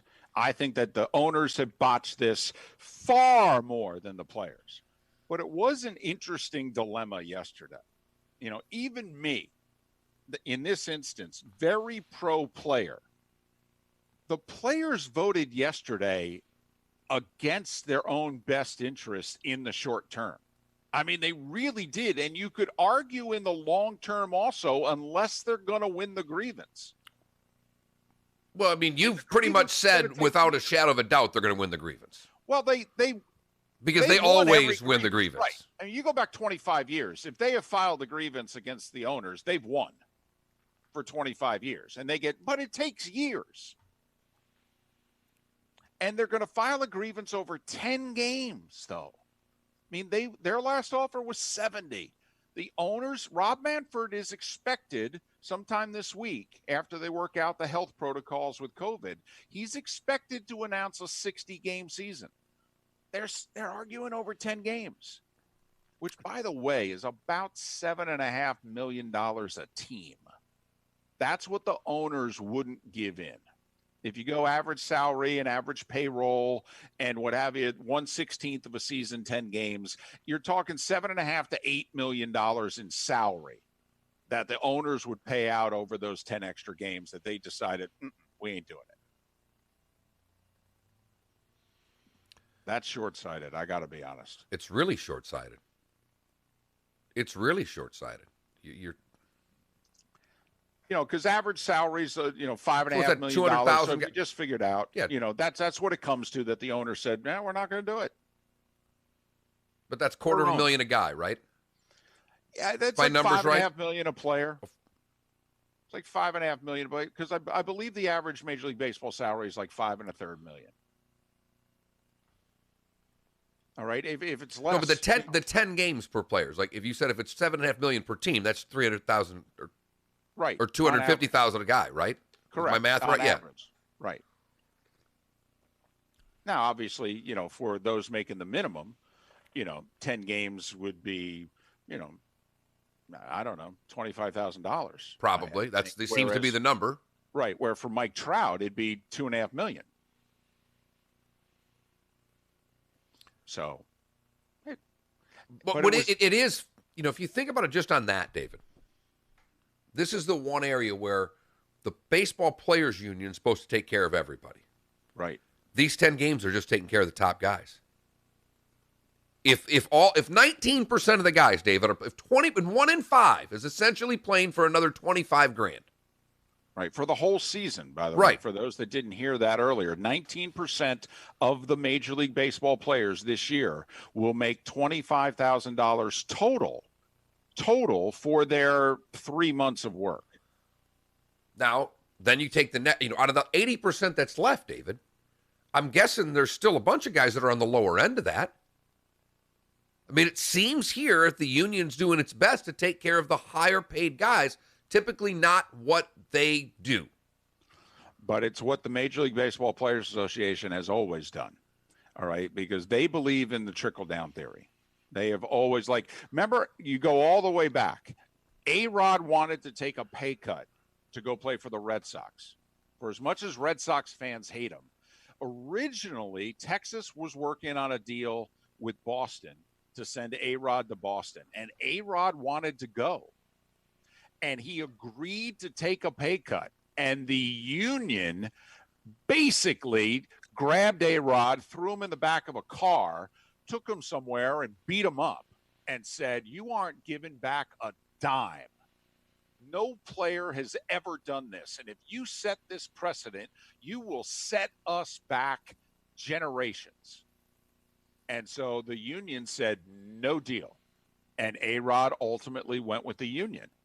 And that's why over about $10 million over 3 years, that's what A-Rod was willing to take off his salary. And instead, they turned around, and there weren't many other. If Boston couldn't afford him, who else do you call 15, 16 years ago? Pretty much the Yankees. And when Aaron Boone blew out his Achilles playing basketball in the offseason, then they're like, wow, we need a third baseman. And that's how A-Rod ended up a Yankee. But he was going to be a Red Sox if the union had let him take a pay cut. But the union won't. Right. It never has. They want to squeeze every cent out of every contract. Yes. And they're great at it. Make no mistake. Yeah. This union is this. I could argue it's the strongest union in our country right now. I would argue it also. And then certainly they've been the strongest players association. Well, that's close. That's without. I'm talking period. Yeah, I would too. I mean, there was a time that the UAW and the AFL-CIO and other unions had power. I don't think they have a whole lot of power anymore. Teachers' unions don't have any power. Now, maybe the police unions and the Major League Baseball Players Association. Yeah, I'm with you. 479-5551, 479-5551. Something we talked about last hour is the focus of our poll question. There are a few players in different sports, by the way, who are opting out of playing this year. Now, for some, like Trevor Ariza is involved in a custody battle with his ex-wife. Now, he's foregoing anywhere from $1 to $2 million to not play the final 8 games of the regular season and potentially the playoffs, et cetera. But he's saying, yeah, I can't. It would just mess up my life too much. I got to stay home. And the Blazers understand. Interesting situation, Mark, involving the Washington Wizards player that I don't think many people know about. Davis Bertans is averaging about 15 points a game, shooting over 40% from beyond the arc. This is going to be an awful free agent class. The thought is he's going to make some real coin, and he's never made any money. And the Wizards are awful. Right now, they wouldn't even make a play-in situation.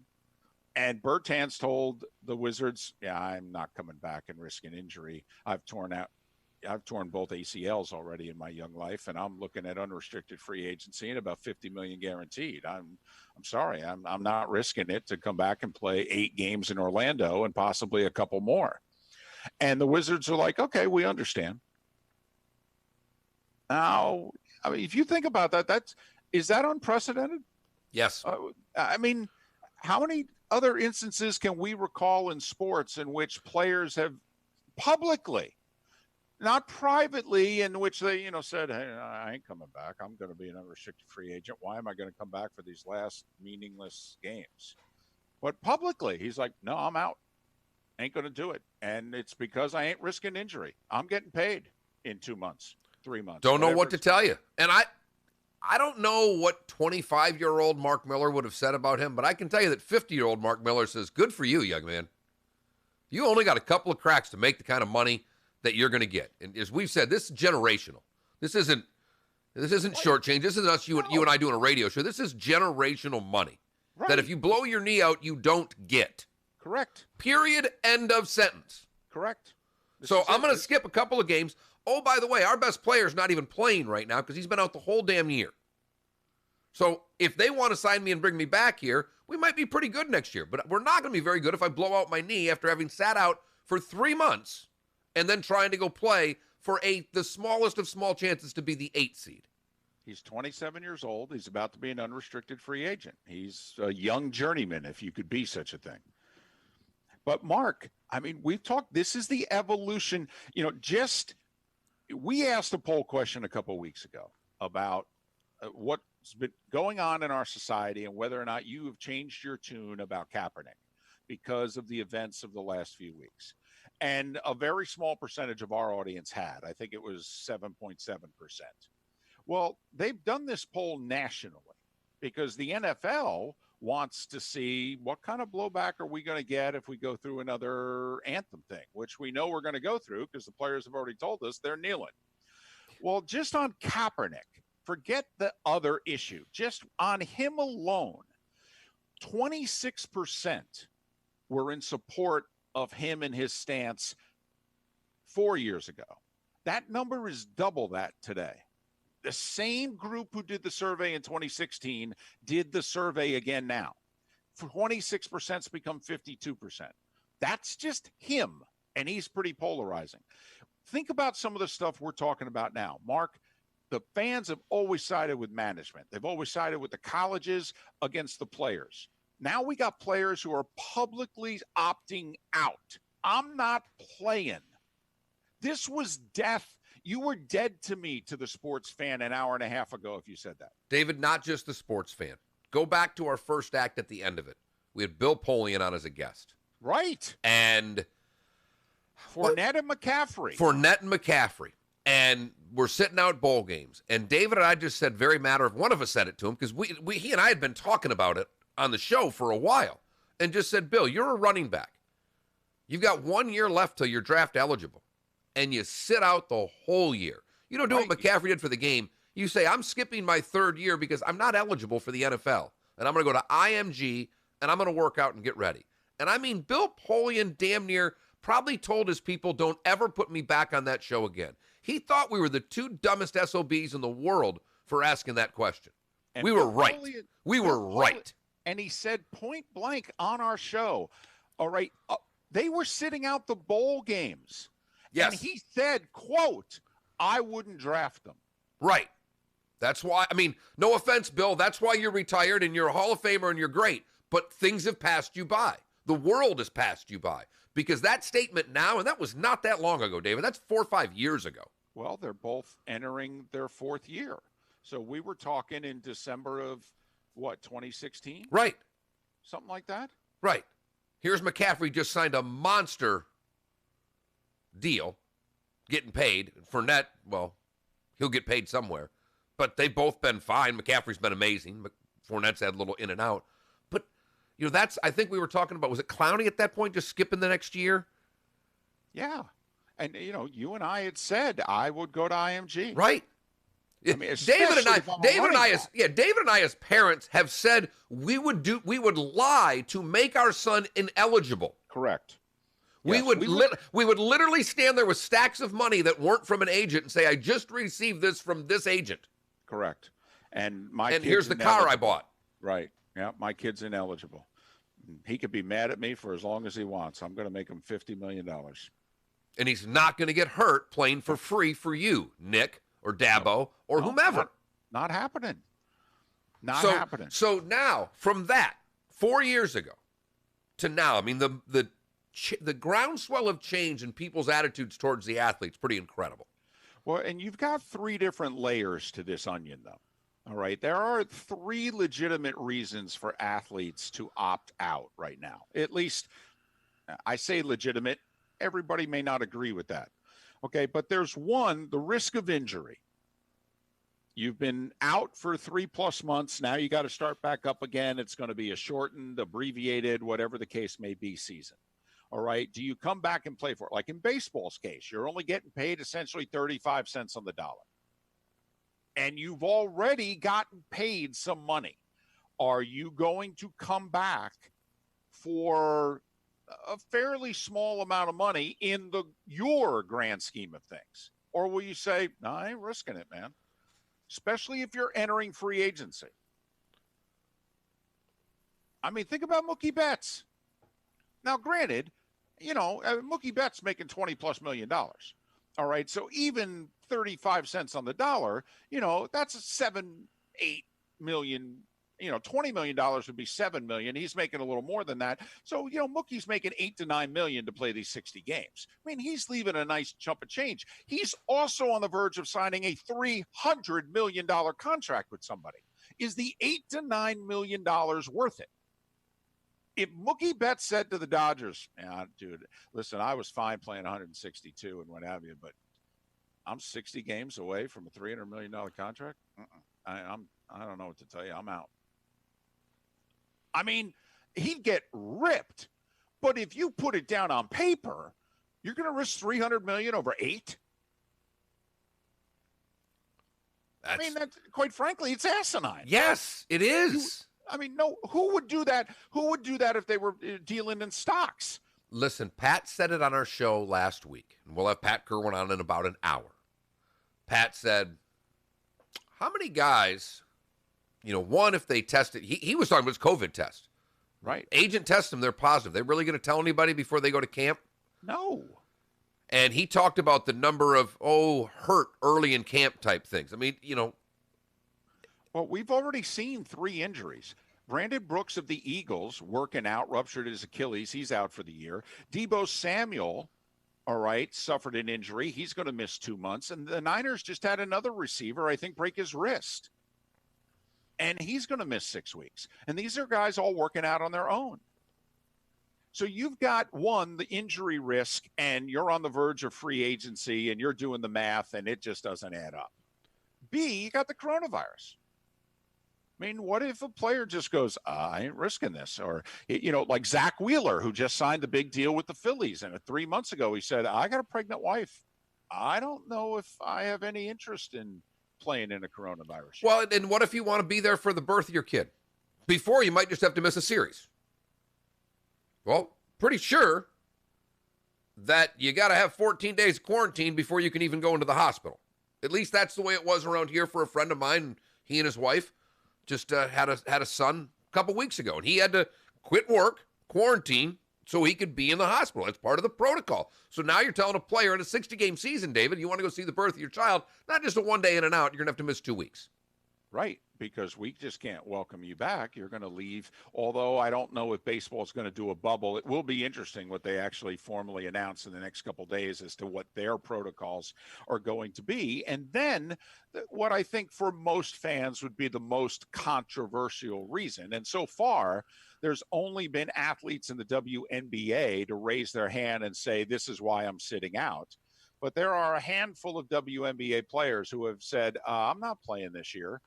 Because I want to take part in changing my communities and social justice, etc. Mark Cuban's on the record, by the way. Said it last night. Mark Cuban is on the record. If any of his Dallas Mavericks raise their hand and go, hey, I'm not coming back for these final 8 games in the playoffs, and I'm going to, I've gotten involved in social change and social justice, and I'll see you next training camp.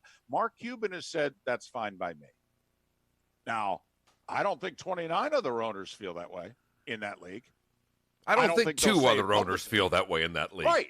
Right. But it would be interesting. Let's face it, the WNBA, not very popular. Most people aren't paying attention to it. You actually could argue, David, that those ladies who are opting out of the WNBA season may get more publicity from not playing than playing. Right. And I don't know if any of the other sports you could say that same thing. And top salary in the WNBA is like $150,000, and these players make more playing overseas than they do in the WNBA. So there's various dynamics at work here. But nobody's going to get all bent out of shape about the WNBA players opting out for social justice. But we're probably going to have some in either baseball or football or basketball that are going to do it. And so you got 3 reasons here that players can, they feel, legitimately opt out of playing in this coronavirus season. COVID, the financial risk and injury and what I've got looming on the horizon, and I'm just not going to do it for this abbreviated season. And then you've got social change, social justice. And it all adds up into our poll question. If a player decides to sit out this year for any reason, would you hold it against them? Less than 12% of you say that you would right now. You're lying. No, 23 plus say depends on the reason. So when you factor those two in, you're at about 34%. I think that that's reasonably accurate. Okay, my bad. I forgot we put a third choice out there. It was yes, no, or depends on the reason. And depends on the reason right now with 23.5%. No, with just a little under 65% in the early voting. Go to that Mark Miller. At some point, the David Moulton will retweet it. In fact, even John Cassio may retweet it, as you can call 479-5551 to talk to John, as he is filling in today. And as this listener said, 2 root canals are more appealing than calling in to talk to John. I have spoken to him twice. Very rude both times. Nope and nope. Well, he is sleep deprived. He got about 3 hours sleep, maybe. And he is hungry. I mean, John is in a perpetual state of using and needing a Snickers. So I thought you've been doing pretty well, John. I mean, you want me to do like a bite squad and send you breakfast? Well, I was doing great, and then coronavirus happened. You're blaming coronavirus?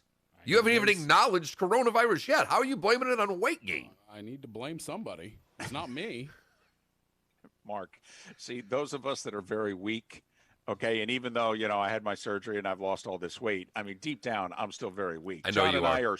John and I are kindred spirits when it comes to the whole willpower and eating and what have you. We're just looking for an excuse. I mean, we're like the person who dropped something, behind the couch. We're on our knees constantly looking for that excuse. And when John got COVID-19, oh my goodness. There's nothing I can do. And first off, not a ventilator in sight. For the two of you to not include me in that, David, I want you to know, I mean, this is the guy who told my daughter I'm not buying you Oreos anymore because at some point you're going to go to bed and I'm going to eat the whole box. But you come and go. You see, you had willpower. You've dropped weight. You get on these things. John and I, we're 3 weeks, man. That's all we've got in us is 3 weeks. I'm mad David's lost the weight that he's lost. Right. It's on you now. Right. Exactly. It's on you now. I can't compete with what he's got going. I'm glad he's feeling great, but I hate Skinny David. And you guys have always known that. Everyone who ever lost weight, I always say you're a quitter. Miller and Moulton. Seth Everett coming up at the top of the hour. Pat Kerwin's about an hour away. Today was the day when is 20 minutes away. Thanks so much for being with us, Miller and Moulton. Along with John Cassio, we put the band back together again for a random Tuesday in June here on Southwest Florida's Fox Sports Radio. This is The Herd with Colin Cowherd. I never thought Drew Brees was perfect. I think he's human. Drew Brees, within a couple hours of being tone deaf, decided, I got to get it right, not be stubborn and be right. And he moved to the right side on this. We in the media too often are building up people to be something none of us are capable of. Colin Cowherd. Weekdays at noon on Southwest Florida's Fox Sports Radio and FoxSportsFM.com. It's Fred Kobe with your Kobe Cooling Tip of the Day. I'd like to tell you that I'm the best AC mechanic in my company, but I'd be lying to you. I think my NATE certified mechanic team hides my tools from me so I don't hurt myself. You see, I'm the old guy, and I've been doing this work since I was a kid with my dad. Our younger staff are really the best mechanics in this business, and they've been through years of training and years of testing, with continuing education to keep up to date on the latest and greatest things in the air conditioning world. All companies brag about their experience, and we certainly have that. But we're most called it from my cell phone and it rang. And the leaders in technology and you application guys want to try? I could just let you know if it's coming That's through. That's why we've been voted best air conditioning company in Southwest Florida year after year in the news press polls. It's not me. It's the best team of NATE certified mechanics ever assembled. Call 239-482-1542 and experience the best. License CACO 57313. Hey, it's Drew Steele. Want to talk about Stadium Dry Cleaners, my good friends. They are great people there. I've been going to So, Stadium John, I Dry don't know if you've Cleaners, heard this I'm telling you, commercial, for as long as but I this can reminds remember, me and of you may Stern know in Private Larry Parts Rose. when Now, he's reading Larry's the. an experienced SEC and NFL I know, I see it. referee. Well, I know Larry has a fantastic dry cleaner and a great sorry, businessman. didn't- Look, you're going to love Stadium Dry Cleaners. They have discounts for our first responders and seniors. They have multiple locations near Yeah, it Publix works. at Daniels Crossing in Fort Myers. the Sorry about that, Gateway Mark. Trade We were just Center in testing Fort to see Myers, if and the the Elegant line actually Image worked. Dry Cleaners next to Walgreens on Del Prado in Cape Coral. They are Lee County's leading dry cleaner since 1988 with 30 years saying? of experience. Oh, I in was Lee just telling County. John when I I'm told you. I don't know if trust John's my heard this family's commercial, but dry cleaning to it Larry and so the team reminds at me of the Stadium Private Dry Parts Cleaners. Howard So Stern when you commercial visit when he's talking about going there as a kid and realizing it's the grand opening. That's all Drew's voice reminds me of in this. I know Larry and I go back 20 years. And subscribe to the daily podcast. It does. Wow. Good, I'm glad. Oh my God! It's funny you say it because I said to him, I said, "You trust your whole family's dry cleaning to one place? How often do you get something dry cleaned?" Offering $1,000 off bilateral LASIK. He's like, bring stuff there all the time. Much more affordable. Dr. Jonathan. I remember my dad taking me there. That is a great. It's his voice. I'm telling you, the way, just his inflection. It's just all I can think of every time I hear it. That and the marijuana PSA needs a few more bras in it. Call now, schedule your free And we love Fred Kobe has an AOL account. Yes. Yeah, I know. So Financing available. That's fantastic. But according to Drew, the Stadium Dry Cleaner guy Are you worked ready with the for Bucks this? last year. Only Naples Nissan He will was give like you that ref that they brought $8,000 on over staff Kelly to, Blue like, Book value teach for them your what trade. Oh, yeah, Larry. Penalties and what's not. Hundreds of Yeah, Larry. I've known Larry for years.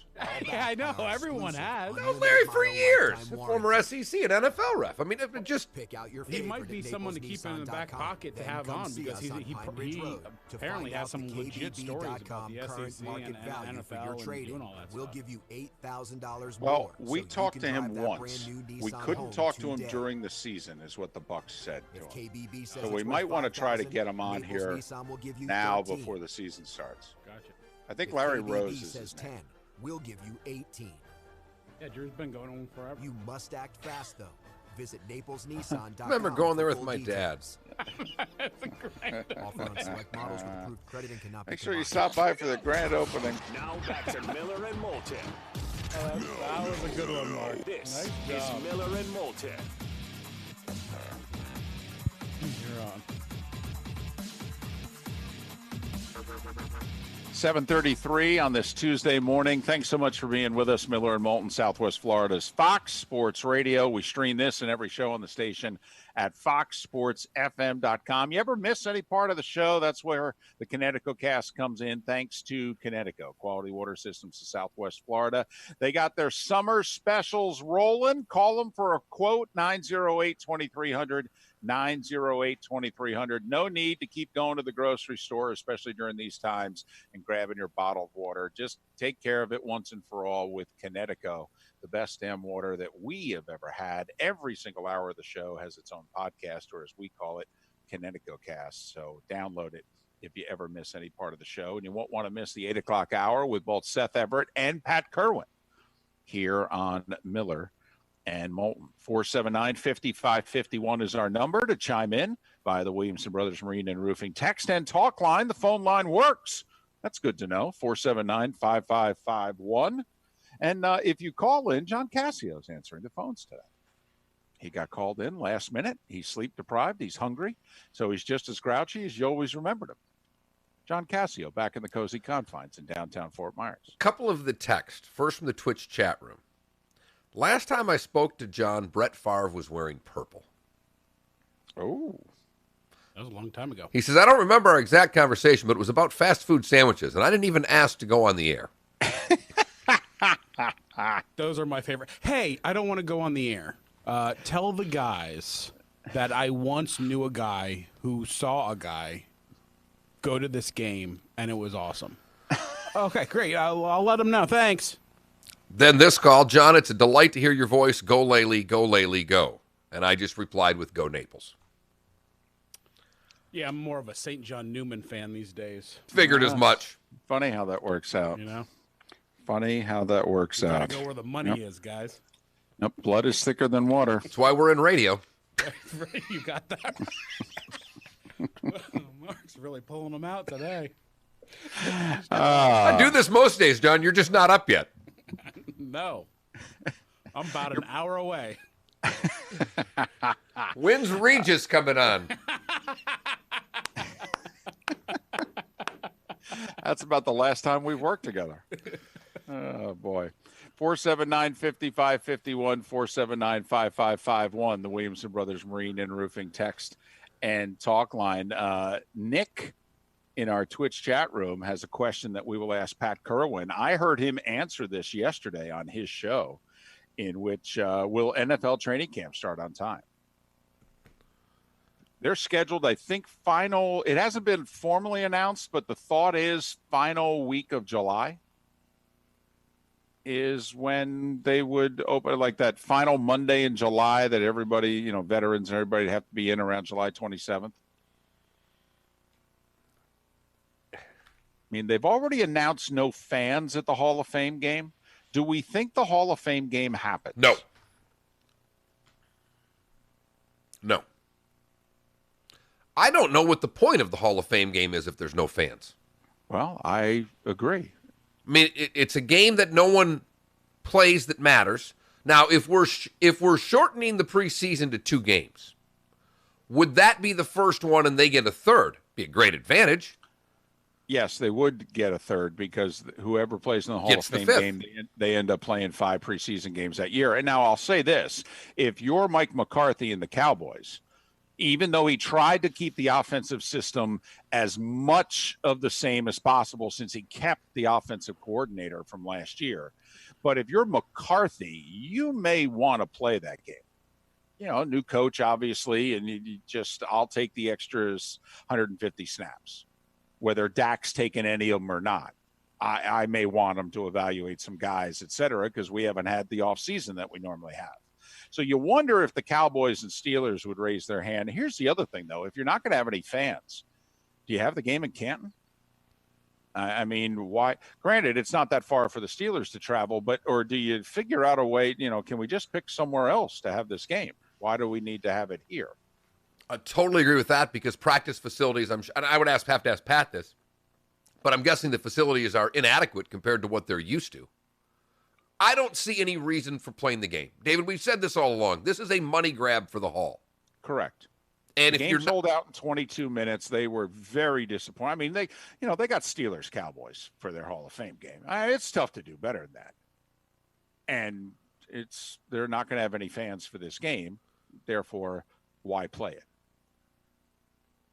And you wonder, I think, Mark, the only reason that if the Steelers and or Cowboys raise their hand and go, we really don't want to play this, I don't see how the game happens. Correct. And once again, I know I just said it, but I think the teams would be very interested in playing it if each team's only getting 2 preseason, and all of a sudden Dallas and Pittsburgh say we get a third. My goodness, I think they, as the football side of them, they would jump at it. I don't know how much. Now, here's a question then. If all the teams are playing 2 preseason games, does the union come in and say, wait a minute, why do these guys have to play an extra one in COVID-19 land? I don't know. Right. And do they have to play it in the date in which it was scheduled? I mean, if we're only playing 2 preseason games, in theory, the final 2 weeks, should we just push this game back like a week and a half, 2 weeks, and play it in mid-August when guys are in a little better shape, et cetera? And we know a little bit more as to what's going on COVID-wise. Do they buy themselves some time? Because obviously NBC wants the game to be played because they televise it, and they're going to get 10. Yeah. They're going to get 10, 12 million people watch by default. Right. And they may get more. Oh, yeah. So they want the game to be played. Now, Al and Chris may not be at it. That's the other interesting thing. Like the NASCAR I know Jeff Gordon looked like he was in studio, but Mike Joy, was he at the race? Or was he? I thought they were both in studio because every time they introduce themselves to the drivers during cautions, when they're talking to guys, hey, it's Mike and Jeff here in the Fox studios. If you notice the intro, I thought they were both there. So CBS is still doing Nance and 2 on-course commentators are on site for golf. And Fox is just doing 2 at-the-track pit reporters. That's it. Everybody else is off-site. Now, obviously, the camera people and what have you are on site, but you know what I mean. Which also goes back to something we brought up yesterday with Bubba and the Noose. I mean, I'm telling you, there are so few people who have access to the garage now compared to a normal time NASCAR race. If this had happened at any other time except COVID, I honestly I would bet they'd never catch the guy unless they had an eyewitness rat the person out. Because there would be over 10,000 people with access to the garage during a normal NASCAR week. But now there's like 600 to 800 people with access to the garage, and they literally have the names of all of them. Right. Adam Stern on our show yesterday from Sports Business Journal, I thought kind of summed it up. Look, it's a track official. It's someone in security. And then the chance that he thought the fewest, and I agree that it's another team, somebody from another team doing something. But just at the sheer numbers of people that are around, it was pretty easy to conclude it was one of a handful of groups. And I thought of that of what he said. I think someone getting in touch with security and sneaking past it or doing something with a security guy that might be a third-party company working there makes sense. And somebody on the Twitch chat room brought up a good point yesterday that they don't, and I have never known there to be cameras in the garage, even though that there's very valuable things in the garage, in part because, let's face it, teams are trying to cheat or come as close to the line as possible.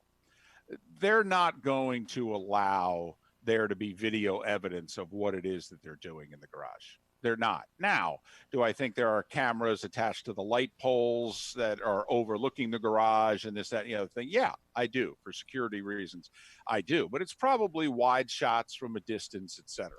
That's probably the only video they have of this. And I don't know if they'll be able to recognize the person. Obviously, we've all seen video, from high up and at a distance and a fairly wide shot. It might be just tough depends to tell on who someone is. David, I can actually tell you from having an ounce of time in that world, depends on how good of cameras they bought. It's that simple because there's good enough technology out there that they can zoom in pretty quickly on those things and find out which security guy that walked away or whatever would happen. I think we're going to find out sooner than later. Yeah, I think we'll know by the end of the week. I agree. I'd be very surprised if before they get to Pocono.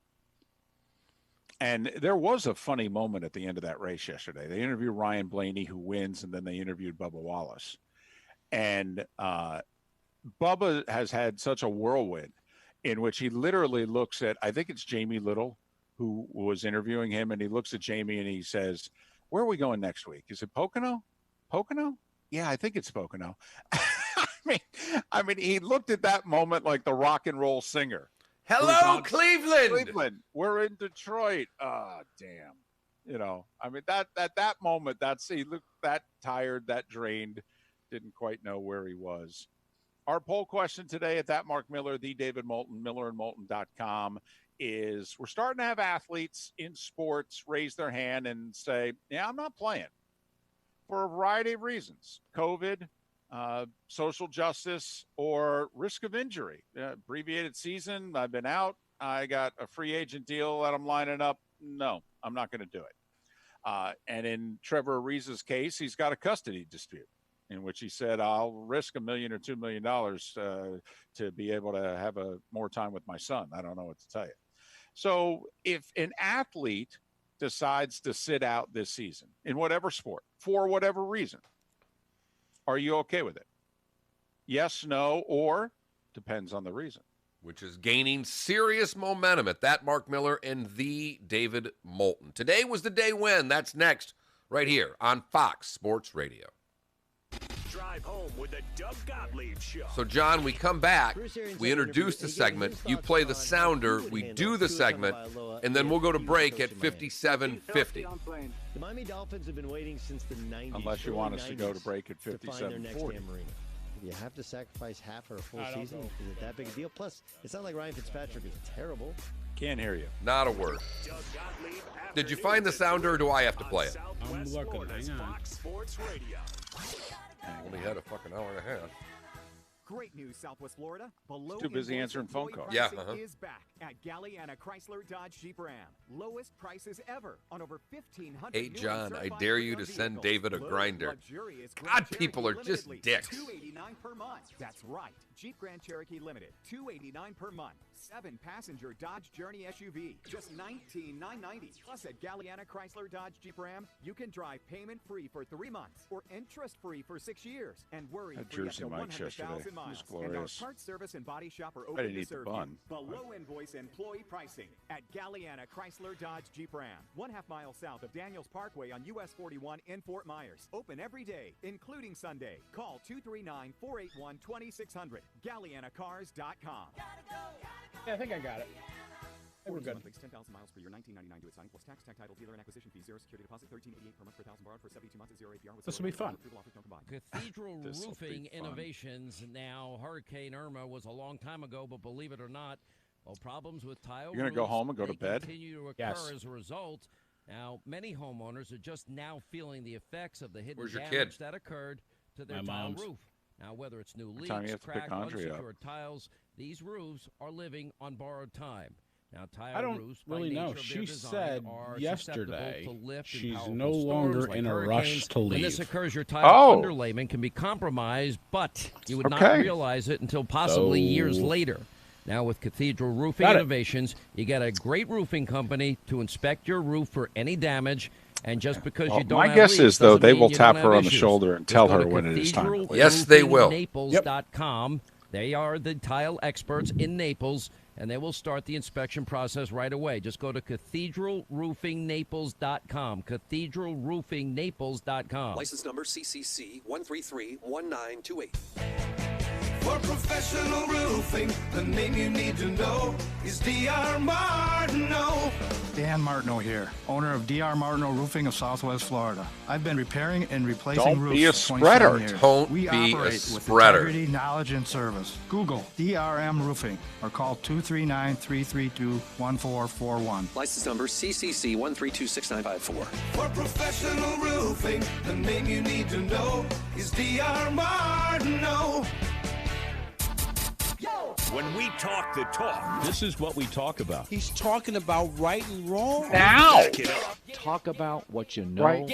We're Fox Sports Radio. And when we talk the talk, A lot of sports stuff to talk about. we back it up Good sports talk radio. on Fox Sports Radio. Looking for a frameless shower door? My Shower Door has just opened their 8th Florida showroom, and it's conveniently located in Cape Coral. With more than 75,000 frameless shower doors installed, no one has more experience and 5-star reviews than My Shower Door. We've been named #1 by readers of the News Press and Naples News for 17 consecutive years and have just been named as Lee County's Manufacturer of the Year. Want to see more? Go to myshowerdor.com. It's Fred Kobe with your Kobe Here Cooling we Tip of the Day. go. I'd like to tell you that I'm the best AC mechanic in my company, but I'd be lying to you. I think my NATE certified mechanic team hides my tools from me so I don't hurt myself. You see, I'm the old guy. See, I spend most of my I've been doing time in this the work since I AOL was a chat kid room. with my dad. Our younger staff My are aim really the is- best mechanics in this business, and they've been through years of training and years of testing. With continuing Merry education but to keep flirting up to is date my on the favorite latest room. and greatest things in the air conditioning world. Age, sex, and location. But we're most proud of our team being on the cutting edge and the leaders in technology and application of the modern air conditioning I love equipment. these That's why commercials. we've He's been like, voted yeah, best air my conditioning name's company on in the Southwest company, and Florida that's why they year after tolerate year in me. the But News I Press don't know polls. anything. It's not me. It's the best team of NATE certified I've mechanics hired ever the assembled. best people I Call know. 239-482-1542 and experience the best. License CACO 57313. Now back to Miller and Moulton. This is Miller and Moulton. You're on. 11 minutes before the top of the hour, Seth Everett to join us in a dozen or so minutes, and Pat Kerwin is a little more than a half an hour away as we'll talk plenty of baseball and football in the 8 o'clock hour on Miller and Moulton. You can always chime in on the Williamson Brothers Marine and Roofing text line, 479-5551, 479-5551. Right now, time for... Miller and Moulton's Today Was the Day When, giving you the history of today's date so you're a beacon of useless knowledge around the office. Useless, but a lot of fun to talk about. This is Today Was the Day When, Fox Sports Radio and FoxSportsFM.com. Start today in 1922 at Royal St. George. Walter Hagen becomes the first American-born winner of the Open Championship, one stroke ahead of Jim Barnes and George Duncan. 1926, the College Board administers the first SAT exam in the U.S., and Felicity Huffman had someone take it for her. Right. Man, I'll tell you what, one of the worst headaches I ever had in my life was the first time I took the SATs. We were ACT people in Michigan. They didn't even bother with that. Unless you were going to school out of state, you didn't even think about taking the SAT. Oh, man. I hated it. I was insanely hungover during my SAT. Did you get your name right? Yeah. Good. Got those points. Oh, that's 400 right there. 1932, Lou Gehrig plays in his 1,103rd consecutive game in a Yankee uniform, equaling Joe Sewell's record with one team. That happened to be Cleveland. 1955, The Lady and the Tramp is released by Walt Disney. 1960, one of the happiest days for men and women who like sex across the world because the first contraceptive pill is made available for purchase. Anything? Either of you? No? No? Okay, good. No, I'm a middle-aged married guy. I have no idea what you're talking about. Well, you did at one point. No kidding. 1963. U.S. Open. Julius Boros wins his second Open in a playoff with Arnie. 1969. Joe Frazier TKOs Jerry Quarry in 8 for the title. You know, the Corey brothers, they were game. They were willing. They just get their asses kicked by everybody. Well, by the top guys anyway. They could not beat the top guys. They beat everybody else. They'd fight their way back into contention. They'd get a big fight. They'd get taken out. And just, would get destroyed and not go down. Just get beat. That's why people liked him. Lou Graham beats John Mahaffey for his only major today at Medina in 1975 for the U.S. Open Championship. 1979. 3 big musical things happen today. Pick your own favorite. Charlie Daniels Band releases The Devil Went Down to Georgia. Oh, loved it. My Sharona's released by the Knack. Ooh. And Supertramp's Breakfast in America is the #1 album with the song Take the Long Way Home. That's not bad. Very different, all 3. Yes. Couldn't put them any more in any different categories, if you will. Supertramp, oftentimes forgotten as part of the late 70 super group. Oh, yeah, the ELOs and the Emerson, Lake and Paul. Absolutely, yeah. David. Right. Well, and then you had Journey, you had Styx, you had, all the Kansas, all the super groups, and Supertramp oftentimes left out. Probably for good reason. 1980, The David Letterman Show debuts on NBC TV daytime. Did you ever hear the story he told? He's doing New York in a morning show there, and it lasted a very short period of time. He's out on the street doing a skit, and he waves at somebody and says, "Hi." And that day, it had appeared in the paper that the show was not doing well ratings-wise, and it was likely to get canceled. And Letterman said, "I knew I was in trouble when the person driving by said, 'Bye, Dave. Bye.'" 1981, the longest professional baseball game. Pawtucket Red Sox beat the Rochester Red Wings 3-2 in 33 innings. The game began on April the 18th. They hate each other. Cal Ripken and Wade Boggs played in that game. 1988, Billy Martin's 5th term as Yankees manager ends. Lou Piniella, named manager. We'll hear from Lou Piniella coming up in 8 minutes. 1989, the original Batman with Michael Keaton and Jack Nicholson premieres. The best one. No doubt. No doubt. John, I know you remember 89. Keaton may come back. Yes, I did. Yes, awesome. He's the best Batman ever. 1996, a game that I'm sure. Go ahead, Mark. I got 3 minutes here and a lot of crap to get through. Can you just hold this off till the break? Do the cars. Thank you.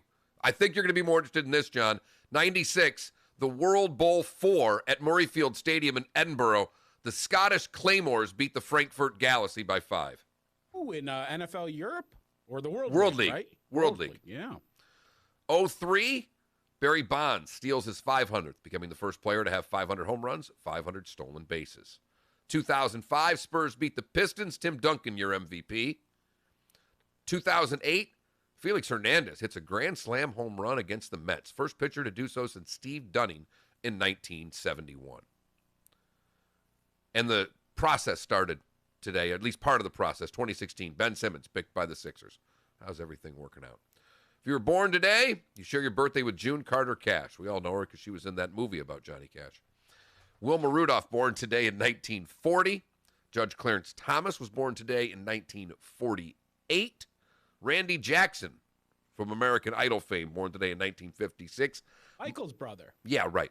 Monty is 57. He wants a golf ball that doesn't go as far. Singer Jason Mraz, born today in 77. And LaDainian Tomlinson is 41. And that is, today was the day when. Go back to your Batman conversation now. Well, no, Michael Keaton as Batman just didn't do it for me. I thought it was a very boring, uninspired performance. Wow. Boring and uninspired? Well, Jack Nicholson made the movie. Yes. Oh, totally. Totally. He was the star. So who's your favorite Batman? Adam West. Right. Stop. You asked me a question. I gave you an answer. Your real answer is Adam West? Yes. The Boom Pow yes. Bazinga guy? Better than all the movies. Wow. Okay. I just take him as a cartoon. Well, I kind of take the movies the same way. Can't believe you're questioning the acting chops and bona fides of one Adam West. Man. You know what? You're right. And they did a Batman movie with Adam West. They did a TV show, too. They had all kinds of stuff.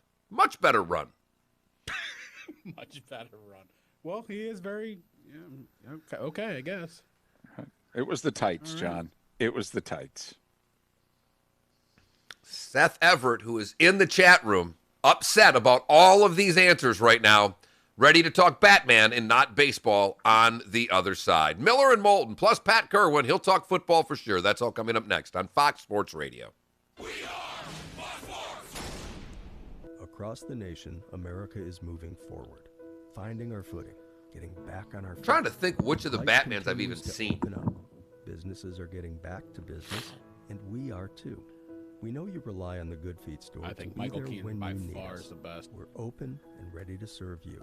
George Clooney was a didn't see that one. Designed to help alleviate. Val Kilmer was okay. Foot, knee, that was okay. I don't think he was great. Provide comfort, balance. Was not. He tried to be into it, but he just wasn't into it. Customers, associates, and community is our highest priority. Right. So we've implemented. That was an okay movie, but I liked the other people in it. But I've liked the other people than Batman. If you know what I mean. Yeah, I mean the two great jokes. I mean, you're right. Jack Nicholson made that movie, and Heath Ledger made the other one. Helping to improve the quality of people's lives, 2 feet at a time. Is foot pain making your life miserable? The Joker movie is really good. That what's that crazy guy? Oh, Seth hated it. I've not seen it. Oh my God, I loved it. It was insanely dark. Yeah, that's crazy day. Insanely dark. There are other times when we do this. Did you watch the video I sent you of Golf Club Pro Guy? And then there are times when I wanted to play it on air, and David was like, I didn't even think it was funny. I'm like, my God. No. I literally wanted to play it going to break. No.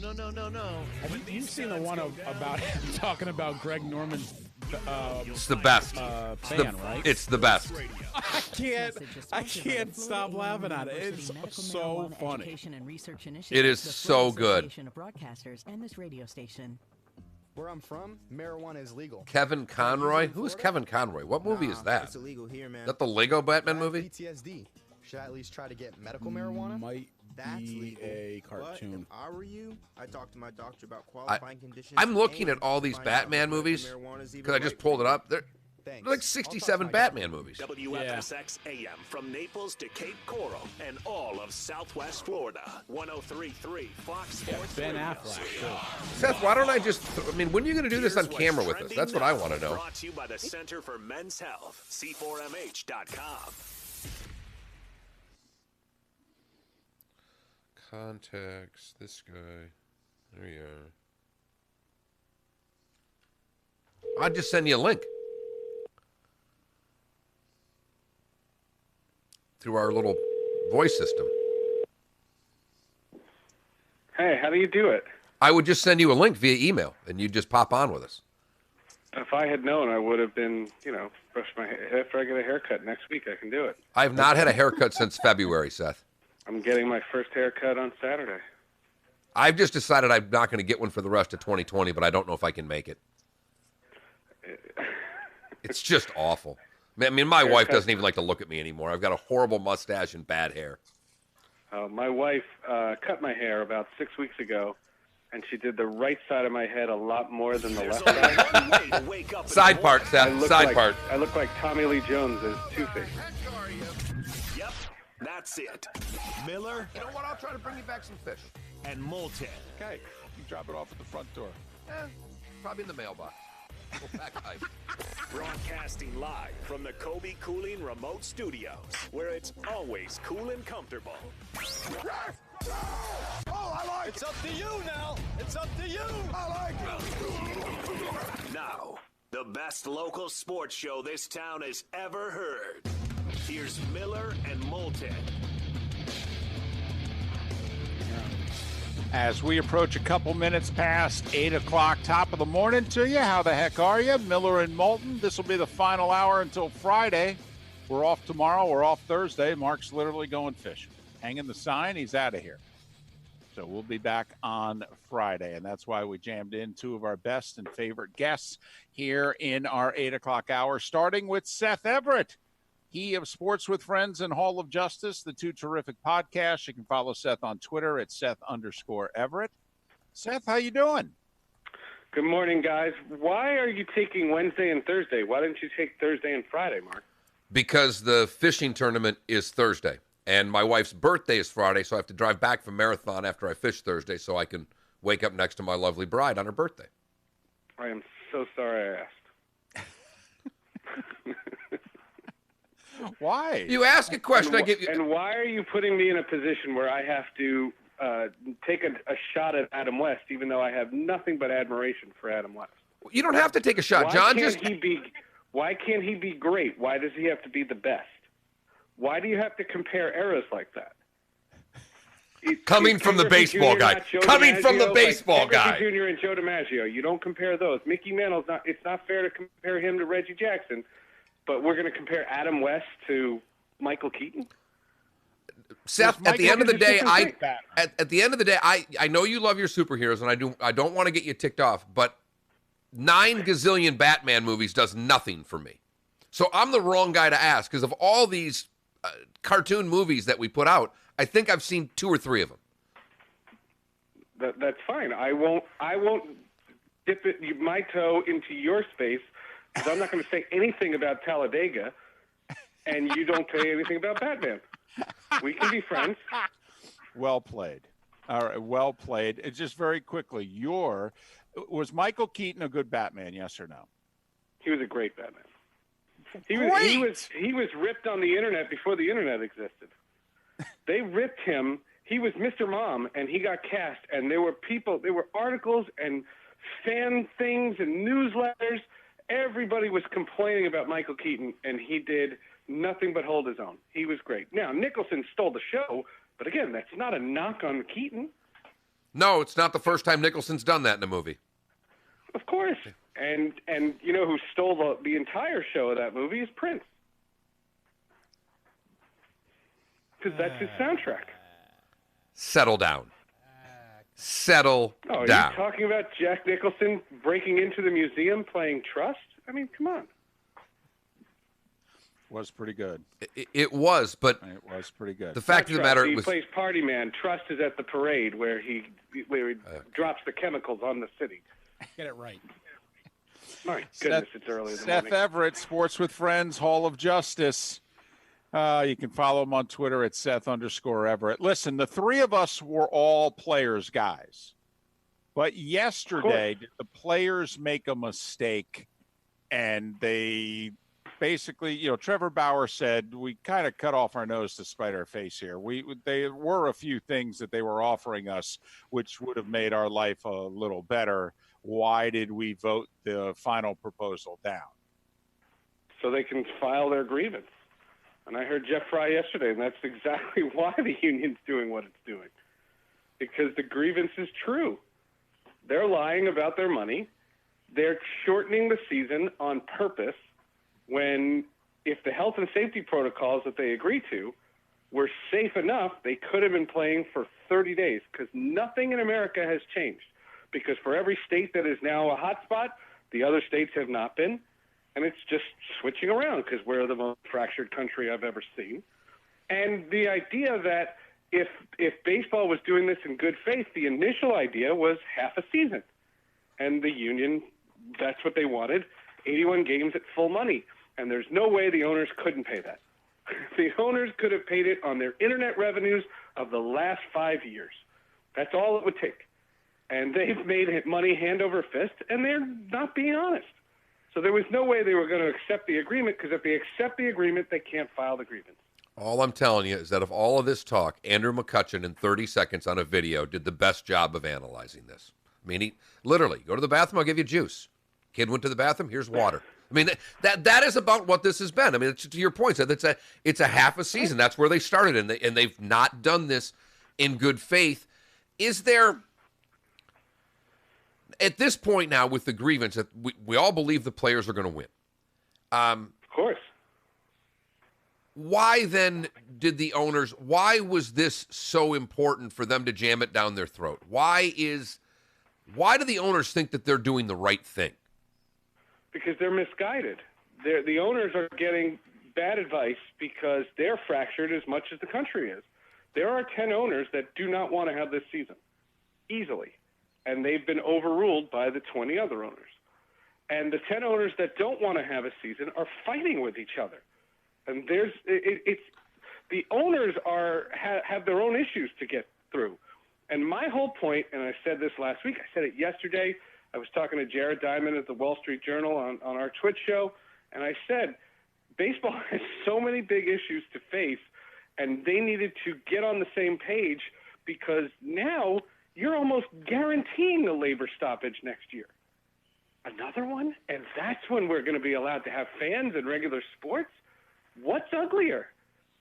They could have canceled this and blamed it on COVID, and people would have been mad. I understand that. But not the vitriol that you're going to see next year, because these two sides can't agree on anything. Do you think the baseball fan is not going to care about all this?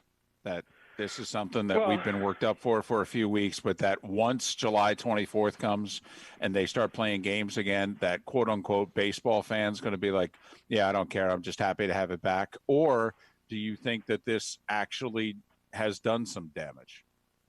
Oh, it's funny. They're still a faction, and I just think that's the vocal minority. There were people on my social media, and these are people who work in the media industry but are not just working in baseball. And a lot of people were reporting the facts that there's no agreement, and this has gotten to a low, dark place in the sport. And there were other people who were like, "Hurrah! When's the first game? When's the schedule?" I got a text last night. When's the schedule come out? I want to make some plans. Not to go, but to watch. And I was just like, really? Is this celebration? Do you think there's a person in baseball that popped champagne yesterday? I don't see it. By the way, the 60 games, the way people think that the schedule is going to break down, because like teams in the East are going to play other teams in the East. So they're going to play their own 4 teams in their division. They think they're going to play them 10 times each. That'll be 40 games. And then when they play the 5 teams in the other leagues, same division, if you will, they'll play each team 4 times. 5 times 4 is 20. That's how you'll get 40 and 20 in your 60 games. Seth, one of the things that. But the West, hold on one second. But the West, that doesn't help the West because the West is all airplanes. I mean, the Seattle Mariners, the Colorado Rockies, the Texas Rangers, they're busting nowhere. So I know that people are doing that because of the travel for the East, but the entire West, that doesn't help them in the slightest. And that to me is the least. I actually, what I was going to say to you, Seth, and I'm curious, maybe you think I'm nuts, but when we started, we've been talking throughout the pandemic. You were in a hotbed. Right. Now we're in a spot where cases going up. To your point earlier in this interview, but baseball wanted to do the Arizona thing, and the players said no. All of the sports are coming to Florida right now. I said earlier in the show, I still think football starts on time unless everything that happens in Florida with soccer, basketball, the women's league, it just turns into an unmitigated disaster, and then we're in trouble. But Seth, hang on. Let me just ask you. Here's the question: do you think, looking back now with baseball, originally wanting to do all these different things, baseball might have made the smart move by not trying to pick one location, by being forced into what they're doing? To me, it makes sense that they're actually playing at home. Does it to you? No, I completely disagree. But the plan that we were talking about when that came up was to start it in like May or June in Florida and Arizona. That was no good because it's 130 degrees in Arizona, and you can't do it at their spring training facilities. My proposal was 81 games, September, October, November, and have the playoffs and World Series in December. And people are saying, but you're competing. You're not really competing, except for football, which you do in the playoffs anyway, because the NBA and the NHL won't have started because they're going to finally be finished. And that was my proposal, and they didn't want to do that because it has to be in the summer. The minute they decided to do home ballparks and not do any kind of a bubble, they are telling the players, go where you want, do what you want, and you're asking a bunch of 20 and 30-year-olds to just take the responsibility.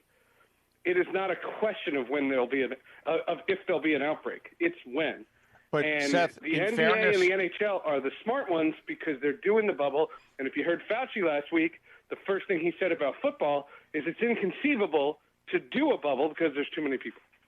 But Seth, in fairness to Major League Baseball, all right, the players indicated very early on they were not going to agree to a bubble. When the talk was, we'll put you in Florida or we'll put you in Arizona, they complained. It wasn't about the weather. It was no, they complained. They said, both sides didn't want it. I wanted it only from a safety standpoint. The basketball players may be complaining, but they agreed to the deal. The hockey players may not be crazy about this, but they're willing to agree to it. The baseball players said, we're not going to agree to this. But the players, and I talked to players about that, the difference between the basketball and the hockey is basketball is a short season, and most of the league is going to be done in 4 or 5 weeks. I mean, the same thing for hockey, because every 10 days it divides in half, so the risk gets divided. Baseball's talking about 4 months. No, you don't want to be isolated in quarantine for 4 months. That's not right. And that's why I said wait. And that's why I said, let's get a better handle on this. And, back when we had that conversation about Arizona, we didn't know what the value of masks were. We thought we could get it from touching our groceries. Like, there's been so much misreported, right? And we all agree that we're still learning about COVID. And I'm in a state that has been rewarded as having handled this. We have flattened the curve here. And I understand that all the folks that are talking, what we were talking about in April, the players and owners both didn't want to do the bubble. But everybody's talking about, in terms of sports, is making sure that the players isolate themselves. In the NBA, they're talking about the players isolating themselves from the staffers who are staying in a different hotel. And they've said, do not even consider socializing with them. They are going to have contact tracing. They're going to trace every person that leaves the hotel and have shuttles to get to and from the arena. Baseball is go wherever you want. and you saw just last week, up there in Clearwater, the Phillies closed their facility, right, because they had the 8 breakouts. Less than an hour before it was even reported, Toronto closed their facility. Why? Because 25 of the Blue Jays officials went out to the same restaurant that the Phillies went to. And that's going to happen all through baseball. That's going to happen whenever there's a road team coming in. And the road teams may be in somewhat of isolation, but not every time, and it's the home teams. It's the times when your team is home, and it's just, and I know how the reporting goes because I've traveled with teams. It's show up at 2 o'clock, show up at 3 o'clock, depending on what time your game starts. And that is, you don't know where they're coming, and to me, that's as dangerous as day camp. And we shall see, because there's no doubt that it's the one thing that I think all of us, Seth, that you and I and David have agreed upon from the beginning, that none of the leagues still have really given an answer for. What happens when? Not if, when. Because whether it's Clemson, LSU, whether it's Austin Matthews, whether it's the players you talk about every day, it's 10, 20 players testing positive. That's where we're at right now. And I heard the guy say, the guy in Louisiana say that this is a good thing that 30 guys at LSU got it, because that's herd immunity. Because now they're all going to have the antibodies. Get them all that get it, and that's great if they are all asymptomatic. But it's not 100% that 20 and 30-year-olds. And I know a 32-year-old that went on a ventilator, and I don't even know if he's out of the hospital because I haven't checked recently. But but that's the scare. What happens if one of these players gets it really, really bad? That's when I think the whole thing gets shut down. And I pray that doesn't happen. Don't get me wrong. That I don't see. But the idea of herd immunity, there is a theory out there that what LSU is doing is right, and that they'll be able to play on time. And if they're going to get COVID, get it in June. Well, you're having all these college programs do the same thing, and I still don't know if the campuses are going to open all over the country. Now, in some areas they will, but some areas they're not, and that's going to be an issue. Seth Everett, Sports with Friends, Hall of Justice are the two podcasts. You can follow Seth on Twitter at Seth_Everett. All right, quickly here. So Manfred's going to institute roughly a 60-game season. There's going to be a DH universally, but will there be expanded playoffs this year? Or is that something that now they're going to go back to how it was? Or do we get expanded playoffs this year, but not next? From what I'm told is no on expanded playoffs for next year. This year it still depends on when the agreement is reached in terms of the health and safety. What I've been told is if the union says they need more data or something today, that number goes from 60 to 56. And 3 days later, it'll go to 52. Like they're on a deadline. They have to start right away in order to get the 60 games in. They are steadfast in ending before October 1 so that their playoffs goes off in October. And all the health officials have said October they're expecting the second wave, and they're worried about getting the playoffs done. And without an agreement, there's no protection for the players. If the playoffs get canceled because of COVID, all those bonuses don't happen. Right, but will it be expanded playoffs this year? Will there be 8 teams in each league in the playoffs this year? I don't think so. But I have not been told one way or the other on that because they don't have the framework because it's not an agreement. So it has to come from Manfred. So that one, all I've been told is that no for next year, which is a shame because, well, it depends. It's a shame if you want it permanently because whatever happens in 21, that's going to happen for the future when they do the new CBA. No doubt. But what I'm reading right now, Bob Nightingale just put something out, basically, the weekend of July 24th, they're expecting to start the season. But as what Seth said is true, the union has until 5 o'clock to agree on this deal. And if they don't, that starts backpedaling everything. But gone are the expanded playoffs, one of the first things that it says. Yeah.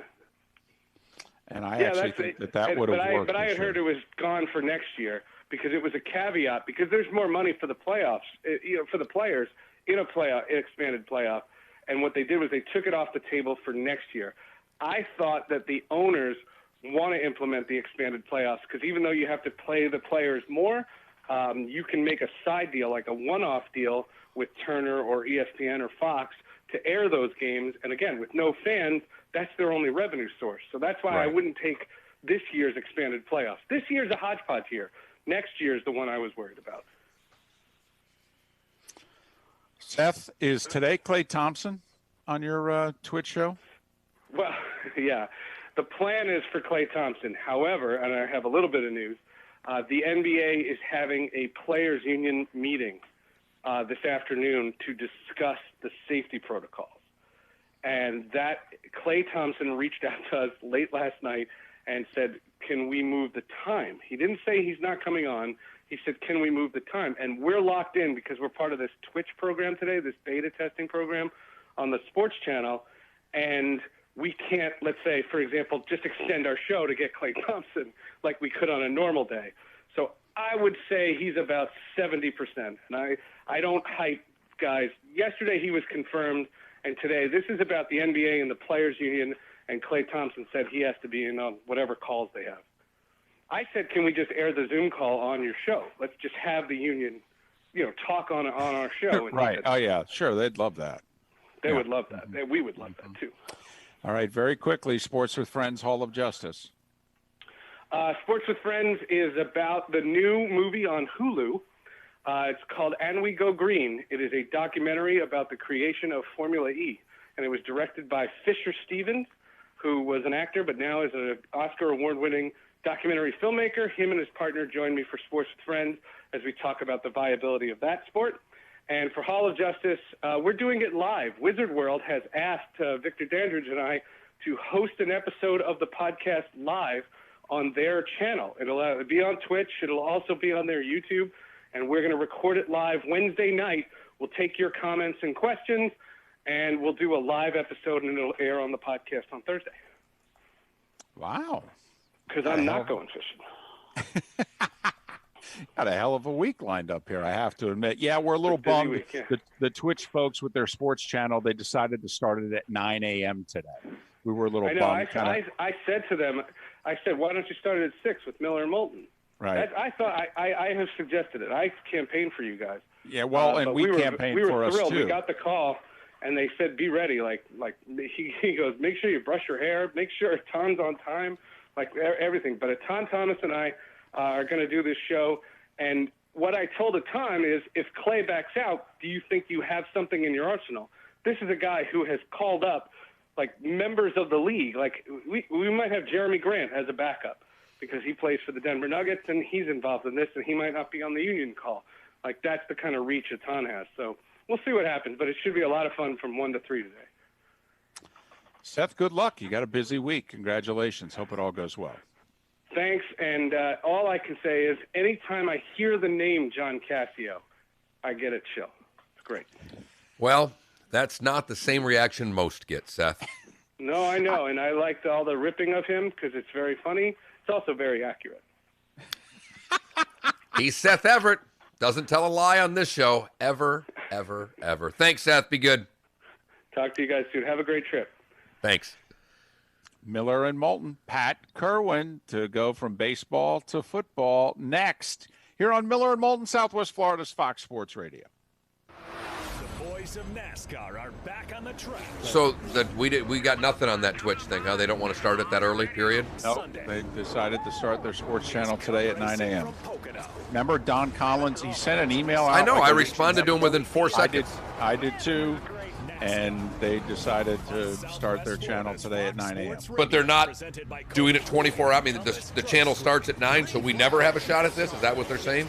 I thought it was a one-day thing. Gotcha. I'm going to go get a coffee. How much money would you like to save just by doing something you're already doing? How about 40%? With Allstate, safe drivers can save 40% just by doing something they're already doing. Driving safe. That's right, 40% just by driving safe.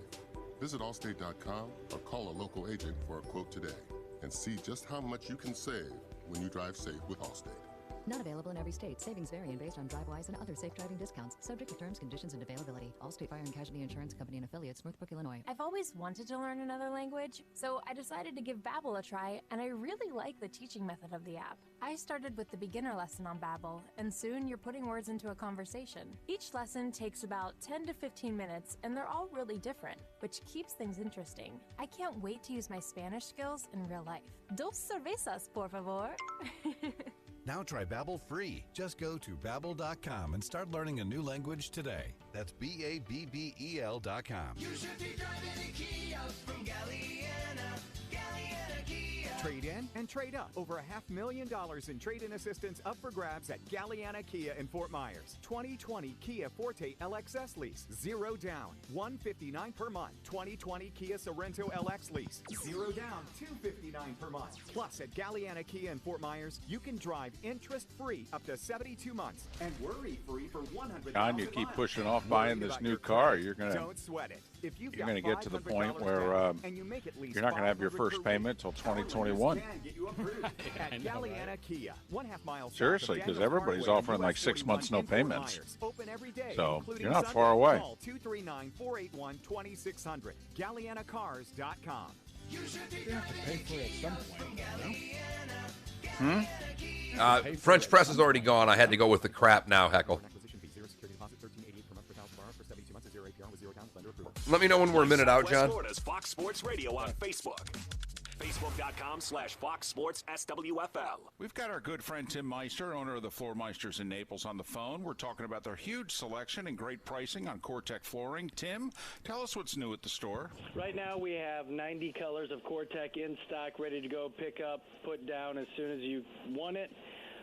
Everything from starting at $299 on up with lifetime warranty. And it's not just the many colors of Core-Tech that you have. You also have other Core-Tech products as well. We also carry the Core-Tech stone product. Looks like tile, looks like stone, but it's Core-Tech, so you get the softness, quietness, and the easy installation to go with it. We also have Core-Tech wood, look of wood, real wood, but with a more Djokovic has tested positive for the coronavirus. Florida's humidity. Well, he If threw you that haven't been to the party. Floor Meisters, you Did you really hear? owe it to He threw a yourself to visit party. the store. 6281 And Naples there were other Boulevard, tennis right next players to at it, and a Costco. couple of them had Go already online. tested positive. Floormeisters.com. 1 minute. That's floormeisters.com. Thank you. Let's face it, these are stressful times. New routines, the constant bombardment of bad news, and trying to keep you and your family safe all the time. It's Frank for Center for Men's Health.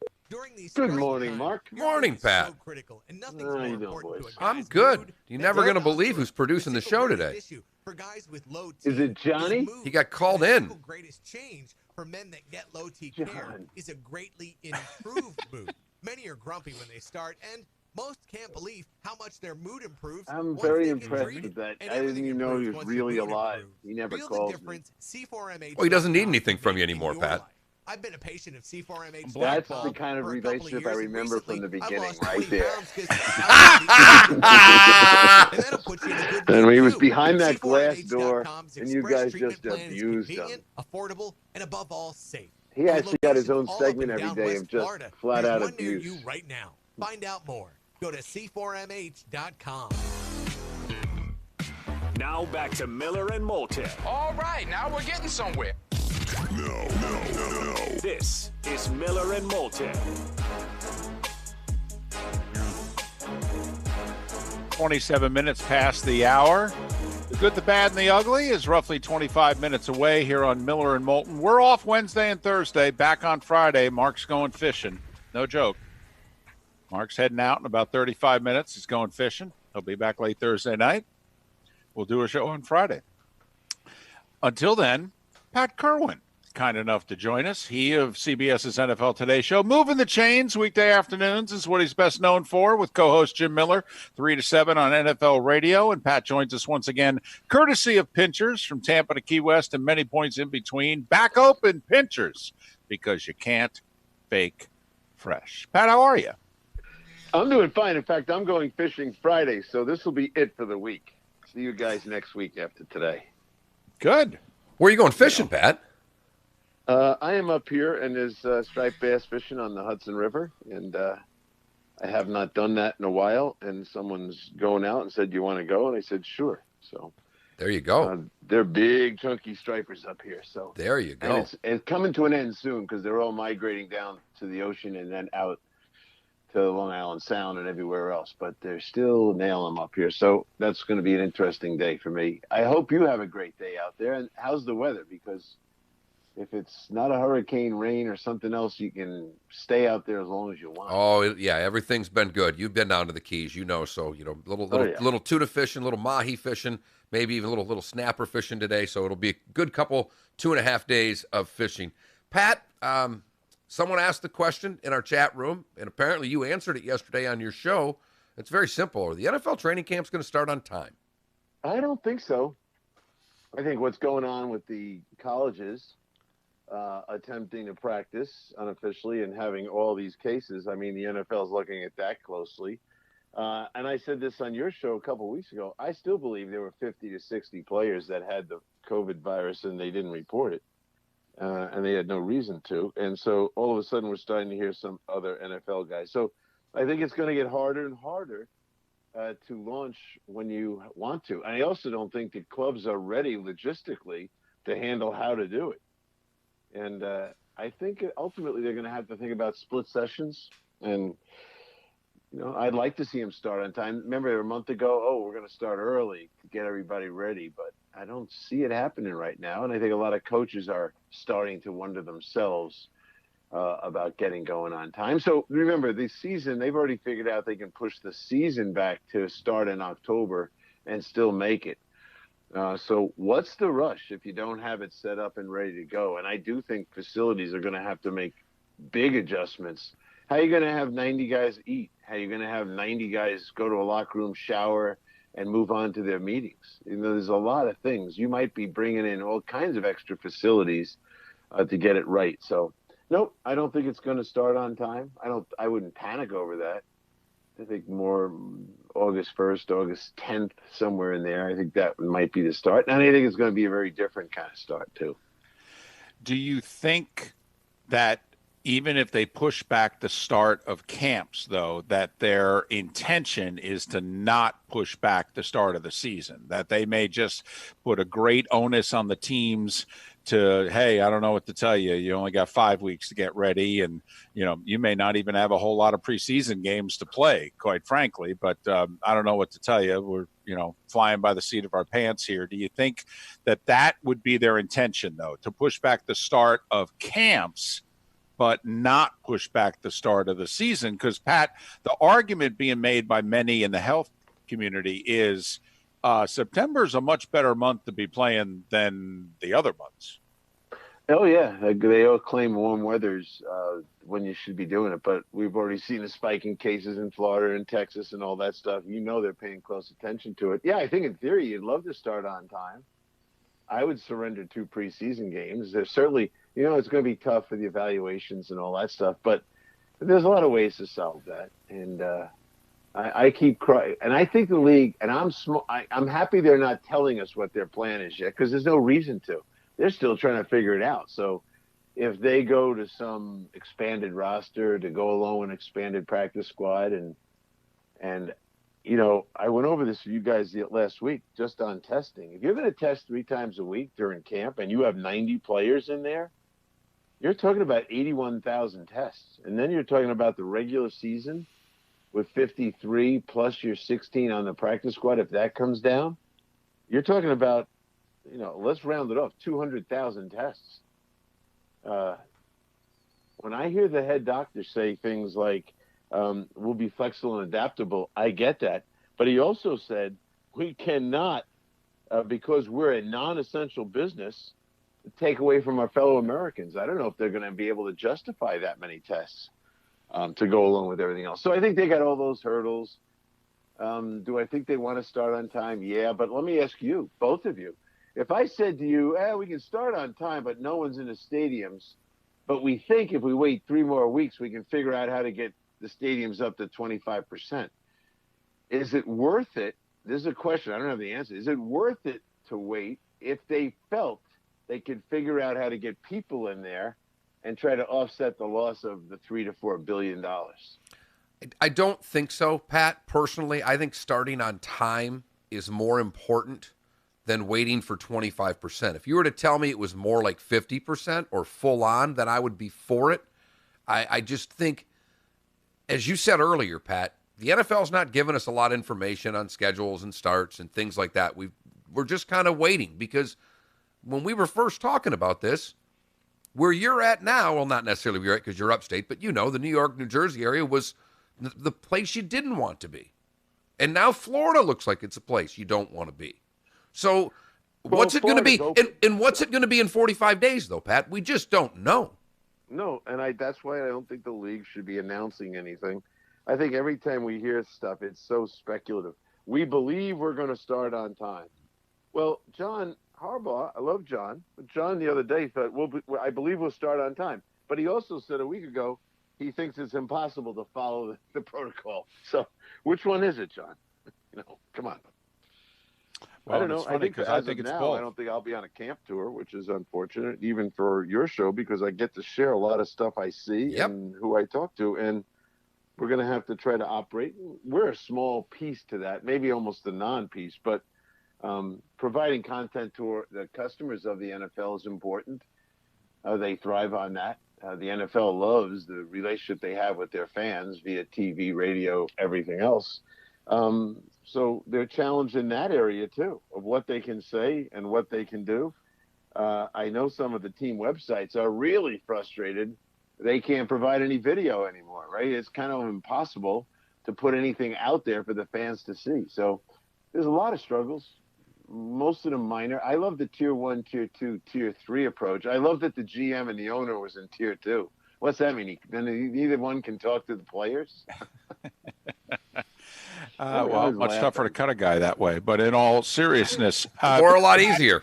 Right. Well, yeah, that's what's left, you guys. Zoom cuts. We haven't Zoom cuts. Boy, I'll tell you what, Hard Knocks will be awesome with those. Well, yeah, that's another group, Hard Knocks. Now, how can you justify them being in there? Thank you. If I were the Rams and the Chargers, I would just flat say, we're not letting them in the building. I don't care. You want to put a bunch of drone cameras up around our practice, knock yourself out. But no one's holding a camera anywhere. Absolutely not. I think it's absurd, and it's contradictory to a lot of things they're worried about. And, we'll see what happens with all of it. And at this point, I think the best thing for us to do is assume anything could happen and just be ready to roll with whatever it is. And to me, Pat, it's not contradictory about the one most important thing, that the NFL is in business to make money. That's why Hard Knocks is going on. It's one of the great promoters of their league. Why would they want that to stop? Well, we're in a country where all of a sudden it's bad and evil to try to make money. The NFL's never lied about their intent. They're an entertainment program, and they're there to make money. You guys haven't responded to at least to me you haven't, to all the cases of COVID in the colleges. As soon as they get together and practice, if what happened when 13 got it and 10 more had to be quarantined, if 23 NFL players had to be quarantined on a Saturday night, we don't even know how to get them back if it's an away game, but the team's done. What are you going to forfeit the game? We haven't figured out how to do that. I'm a herd immunity guy. I actually think what happened to LSU is a good thing for them. I may be crazy. Oh, no. Jimmy Miller swears if you're going to get it, can we get the whole team now? Yep. But that's not. We know that's not. If you want to broadcast, not you, Mark, but if you want to broadcast that philosophy, you're going to be out the door. So one of the guys yesterday was an interesting college guy said, if the college decides to open football, the president says, yeah, go. And now, not only do the players get it, but they spread it into the dorms and everywhere else. The college president, the athletic director, the coach, they'll all be fired. The reaction to the decision that's going to have to be made, if it backfires, you'll see terminations coming off that. Well, and we said that a long time ago, that university presidents will be putting their jobs on the line, and they'll be putting universities at risk of lawsuits, and those are the decisions that they're going to have to make. Pat, very quickly, because I don't want to bore our listeners, because we've said it a few times over the months, we believe that there's too much money at stake for the colleges, that the college model, not just for athletics, but for going to school, is literally on the line here, and that if you don't have kids on campus and in the dorms, and every university becomes Southern New Hampshire, that the entire model will collapse and colleges will literally go bankrupt. So we believe that this year's student population and this year's student athlete population is, for lack of a better word, going to be sacrificed. They're going to be put forward, at least to start, and to see how it goes, because the colleges are fearful that their entire model could fail. And I heard you say a couple of weeks back that even in NFL circles, that they're fearful of playing games with little to no fans because it's become harder to sell tickets, and that you said there are a few owners who are like, if we give them a year where people get to sit home and watch our product who normally come to the stadium, they may not decide to ever come back. Oh, I think I can get any, and I can certainly get you two to agree. Does anyone believe 100% of the people that don't go are going to return? There's no chance. There's going to be a lot of things that are going to happen to people that they realize the product at home is better. The expense that they have incurred. Now, a lot of teams are starting to give them relief. You don't have to pay for this year's tickets, and you can still keep your seat next year. Yeah, the Giants did that. They had to. Saying that? Of course, but why? Because they're dying to keep that fan back in his seat. But I don't think he can guarantee he's coming back. And I think you're going to see more of that than people think. Look, we all know that not every team's going to win. So if you're a fan of a team that has a losing season and you're at home, the first thought you're going to have is, thank God I didn't pay for those seats this year. No doubt, Pat. And to me, it's not just this year. And I don't want to get beyond sports here, but it's not just sports. It's concerts. It's the whole way people consume their entertainment going forward. And this year is going to be a great test to see what happens, because I do think, Pat, as the year goes on, I think you're going to see these stadiums, if we have any fans, you'll see them increase. Like if we start at 25%, I think by the end we're going to be up to 50 or 75. I could be nuts, but I do think you're going to see a scaling increase of people going to games. I do think as teams are successful, like the Bucks, if they're rolling along and Brady's being Brady and all that, they're going to be dying to get in there and be part of that. So that part of it I find. But I think all the way back to the college thing, and I'll leave it at this. If I decide not to send my child back to the college for the risk reasons, and they take the courses online, I might decide, why am I paying for those dorms? I mean, totally. I get the college collapse part because without dorms, I mean, that's their moneymaker. I get it. But at the end of the day, if I feel my child's getting a quality education and he's also home and I'm saving all that extra money, we might go that route too. So I think there's risk in every form of the way we live. And you think even about, it's time to get a new car. Well, I didn't use my car for the last 6 months. Maybe I'm not going to get a new car. The ripple effects everywhere. That's the point. He's Pat Kerwin, CBS's NFL Today show, moving the chains weekday afternoons on NFL radio. Pat joins us during the offseason on Tuesdays, during the season on Tuesdays and Fridays here on Miller and Moulton. All right, some quick football. So Dak decides to accept the tender. The first reaction from people was, why is he doing that? He's giving up his leverage. This was our take. That one, Dak decided, I'm not holding out. All right, I'm the quarterback, I'm the leader, and that I'll do some real damage to my status here in Dallas if I hold out. We got a new coach. We got a team that can win. I'm not holding out. So, A, I'll sign it. And B, his cap figure in 2021, if he decides to go this route again, is 37.7. So we think he's kind of pushed the Cowboys into a corner going, I know you can live with me making 31.4 this year. You cannot live with me making 37.7 next year. So you got to make a deal with me. Yeah, well, I think he knew all along they're going to make a deal with him. I don't think the conversations, at least the conversations I've had with Steven, that they've been negative or anything else. It's just and truly is the length of the deal. But they know, and they always did know, that he was going to be good for $69 million for two, which is the two tags.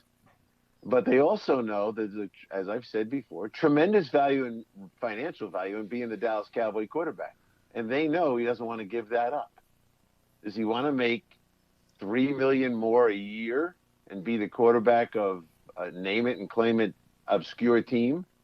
So no, he knows he's never going to make the off the field money at any other team that he makes at the Cowboys. So that's part of the equation.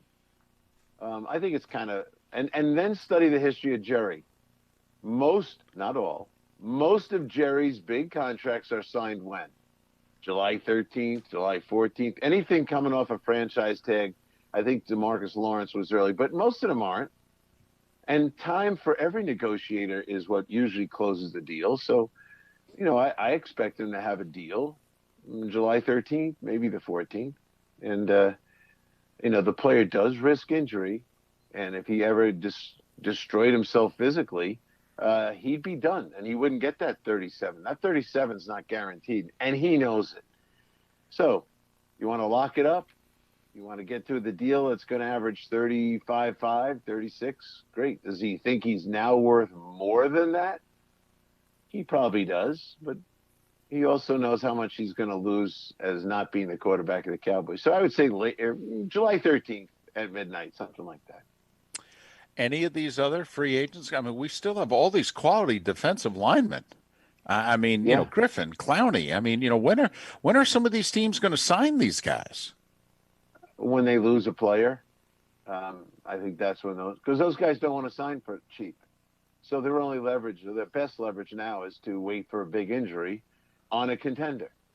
And the contender who says, we're going to the Super Bowl this year, we're legitimately good enough, and then they lose their starting pass rusher, they'll go after him. I'll tell you what I'm more intrigued with, David, is how many franchise tagged players are going to get deals before July 15th. And I don't think many of them are. I think a lot of these guys are going to be playing on the tag. And I don't think, I try to explain this to listeners. When I tag you, doesn't mean I have to negotiate with you. And I don't think they're negotiating with all these players. I think they're kind of like, hey, we'll play on the tag. Derrick Henry. Why would I give Derrick Henry a long-term deal? I might after this year, but why don't I just see if he can do what he did one more time before I do it? It's a running back. Be careful putting a girly deal together for anybody. So I think a lot of the franchise tag guys are going to be playing on the tag, which makes next year really interesting if they go to the second tag on all those guys, plus the new tag guys. How many? We could land up with a record number of franchise tag players next year. Well, and Pat, we got to move on, but we're both fascinated by, hey, if we're not going to have fans in the stands at 100% capacity like normal, that's up to $4 billion in lost revenue. Divide it by 32 teams and figure out how much it's going to hit the salary cap. I mean, if a $15 billion a league year is going to lose over 25% of its revenue, in theory, the cap's going to go down 25%. That's over $40 million in less money that can be spent per team next year on players. I mean, there's an awful lot of guys who are either going to have to restructure their deals, take major pay cuts, or they're just going to flat get released. Well, and it's worse than that, David, because the cap's at $200 million, right? Right. So you lose $40 million, you're down to $160. Remember, every one of these clubs have operated on a 10% increase. Right. They thought the cap next year was going to be $220. Right. So it's really $60 million down. It's the growth that's gone plus the retraction. So, if you start, and a lot of guys write contracts figuring, we'll have $20 million increase next year, so we will be fine. Oh, we're not getting the 20 increase, and we're going to lose 40. That's $60 million. That's the bargaining point the league will have with the union. If you want us to spread this problem out over 3 or 4 years, we want a couple things. You watch. Well, and Pat, thanks so much for your time. It's why we think the Clowneys and the Griffins of the world, they should get 2-year deals now. They should lock their money in for next year while they can. Pat, thanks so much. Good luck fishing Friday. We'll talk to you next week. See you next week, boys. Good luck, Mark. Thank you. Pat Kerwin, NFL Radio, moving the chains, joining us once again, courtesy of Pinchers from Tampa to Key West and many points in between. Pinchers, because you can't fake fresh. The good, the bad, and the ugly. To wrap things up before Mark goes fishing, here on Miller and Moulton, Southwest Florida's Fox Sports Radio. Welcome to the program. This is the Dan Patrick Show. The anthem wasn't a big deal, and then all of a sudden it was a showcase because John, somebody was going to sing it. Or you'd have the flyover, we'd be able to show barely off hear the military. You, yes. I don't My remember favorite when I was growing up that the anthem part was a big deal. of when Pat used to come in studio. It's a big ceremony here. Oh, I know where we're going. Younger, but was you used to say to him, give me your phone. Yep. And the whole time that he was doing our segment, you were just downloading phones. You were just texting your yourself contacts. It's Fred Kobe with my Kobe Cooling tip of the day. Kobe Cooling. And I remember one time we did like 2 segments with Pat or what have you, and he comes over and we heard you say to him, I'm almost done. Can you hang out a few more minutes? I'm in the S's, he said. I'm in the S's. Can you just hold on? As the oldest family in this business in The best part was Pat would look at him and go, now come on, there's certain numbers on there you know better, right? And you kind of knew who he was talking about. All right, I won't put Goodell's number down. In Fort Myers. We're social distancing, so when you get there, You need to go to lunch the with door him. and someone will come out and help John you. would be like, You can I'm also good. email I need an me update. at fredkobe@aol.com. That's FREDKOBIE@AOL.com. Come join the best team in Southwest Florida, Kobe Cooling. Kobe, the most trusted name in this business since 1949. No matter where you're boating, with Towboat US, you're covered by the world's largest towing fleet with over 300 ports nationwide. Your local Towboat Well, make sure US you companies stay are awake sharp driving with home, all right? companies are here to Don't help crash the 24/7, car or anything. 365 days a year. David, I knew the joke we had a party. Have you seen the video? No. There's a video out that Nicholas Kyrgios. Yeah. He says prayers up to all the players that have contracted COVID-19. Don't at me for anything that I've done that's been irresponsible or classified as stupidity. This takes the cake. And it's the video of Joker's party. It's all written in Croatian, so I can't read. But they're basically 40, 50, 60 people shirtless dancing around a room. Now, Hurricane Irma was a long time ago, but believe I it mean, or not, and they've got 2 minutes of the video. They continue to I mean, they're occur as just a result. ripping it up. Many homeowners are just now feeling the effects of the hidden damage that occurred to their tile roof. Now, whether it's new Plenty? I mean, heck, that's the only thing. Plenty? That's a strong word because it's not plenty. In the percentages, it's minuscule. Are susceptible to lift and powerful storms like hurricanes. When this occurs, your tile underlayment can be compromised, but you would not realize it until Thank you, Sean. possibly years later. By percentages, not by numbers. Roofing Innovations, you got a great roofing company to inspect your roof for any damage. And just because you don't have leaks doesn't mean you don't have issues. You sure about that? Go to cathedralroofingnaples.com. They are the tile experts in Naples. And again, more than died in the flu. How many died in the flu? Because I don't think you're right, Heckle. Just telling you. Cathedralroofingnaples.com. Well, and what Ugly Bag of Water just said, not among young people. Well, no, he just said plenty of young people have got it and died. And Sean said define plenty. That's what I'm saying. Tell me plenty. Give me percentages. But that's what these sports leagues, they're all banking on. They're banking on, well, we've got a bunch of young people, and in theory, they get it, but they'll be okay. And as we have warned for 3 months, wait until the first 20-year-old college kid dies of it. And then let's see how we react. I got you. In Fort Myers and the Elegant Image Dry Cleaners next to Walgreens on Del Prado. I mean, I'm being as cautious as anybody. I mean, I'm doing all the things I'm supposed to, but I just don't like when people just put out statements right now. Statements are bad. Facts and numbers good. Statements bad. Stadium Dry That's all. Cleaners. So will you visit them? Visit stadiumdrycleaners.com and look for their monthly specials for great savings. From the best Been going there since I was a kid. Dad took me to get the starch on my first white shirt. And hide the women and children. This is Mark Miller's Good, Bad, and Ugly on Fox Sports Radio. For the good, we go to Florida, where a pastor spent his birthday giving instead of receiving. Pastor Bill Ariza took the memory of driving an ice cream truck for a day as a teenager and relived it to help others. He founded the Florida Dream Center to help those down on their luck, and he added a twist. For his 73rd, he bought the contents of an ice cream truck and rode around with the owner, handing out hundreds of free treats. We're having ice cream. For the bad, we go to Australia, where, Mom was just buying a book for her son. Her son loves penguins, you see, so she looked up different books and she bought a book called Penguins. Simple as that. The problem is, it says the book is a collection of interconnected short comic strips that showcases the human condition. The condition that he was showing was, the male phallic symbol exploding. And it was quite a treat for Mom to show her young boy who loved penguins so much. Oh, boy. Finally, the ugly, we go to the Upper Peninsula of Michigan, where Josh Boudreaux was a conservation officer for the Department of Natural Resources, and he was patrolling the Dead River Basin. Saw a child reel in a small walleye, or as some of you people call it, a walleye, David. Right. And he went over to congratulate the kid on his catch and explained what a conservation officer was. And the kid looked right back at him and said, "Mommy and Daddy don't have life jackets."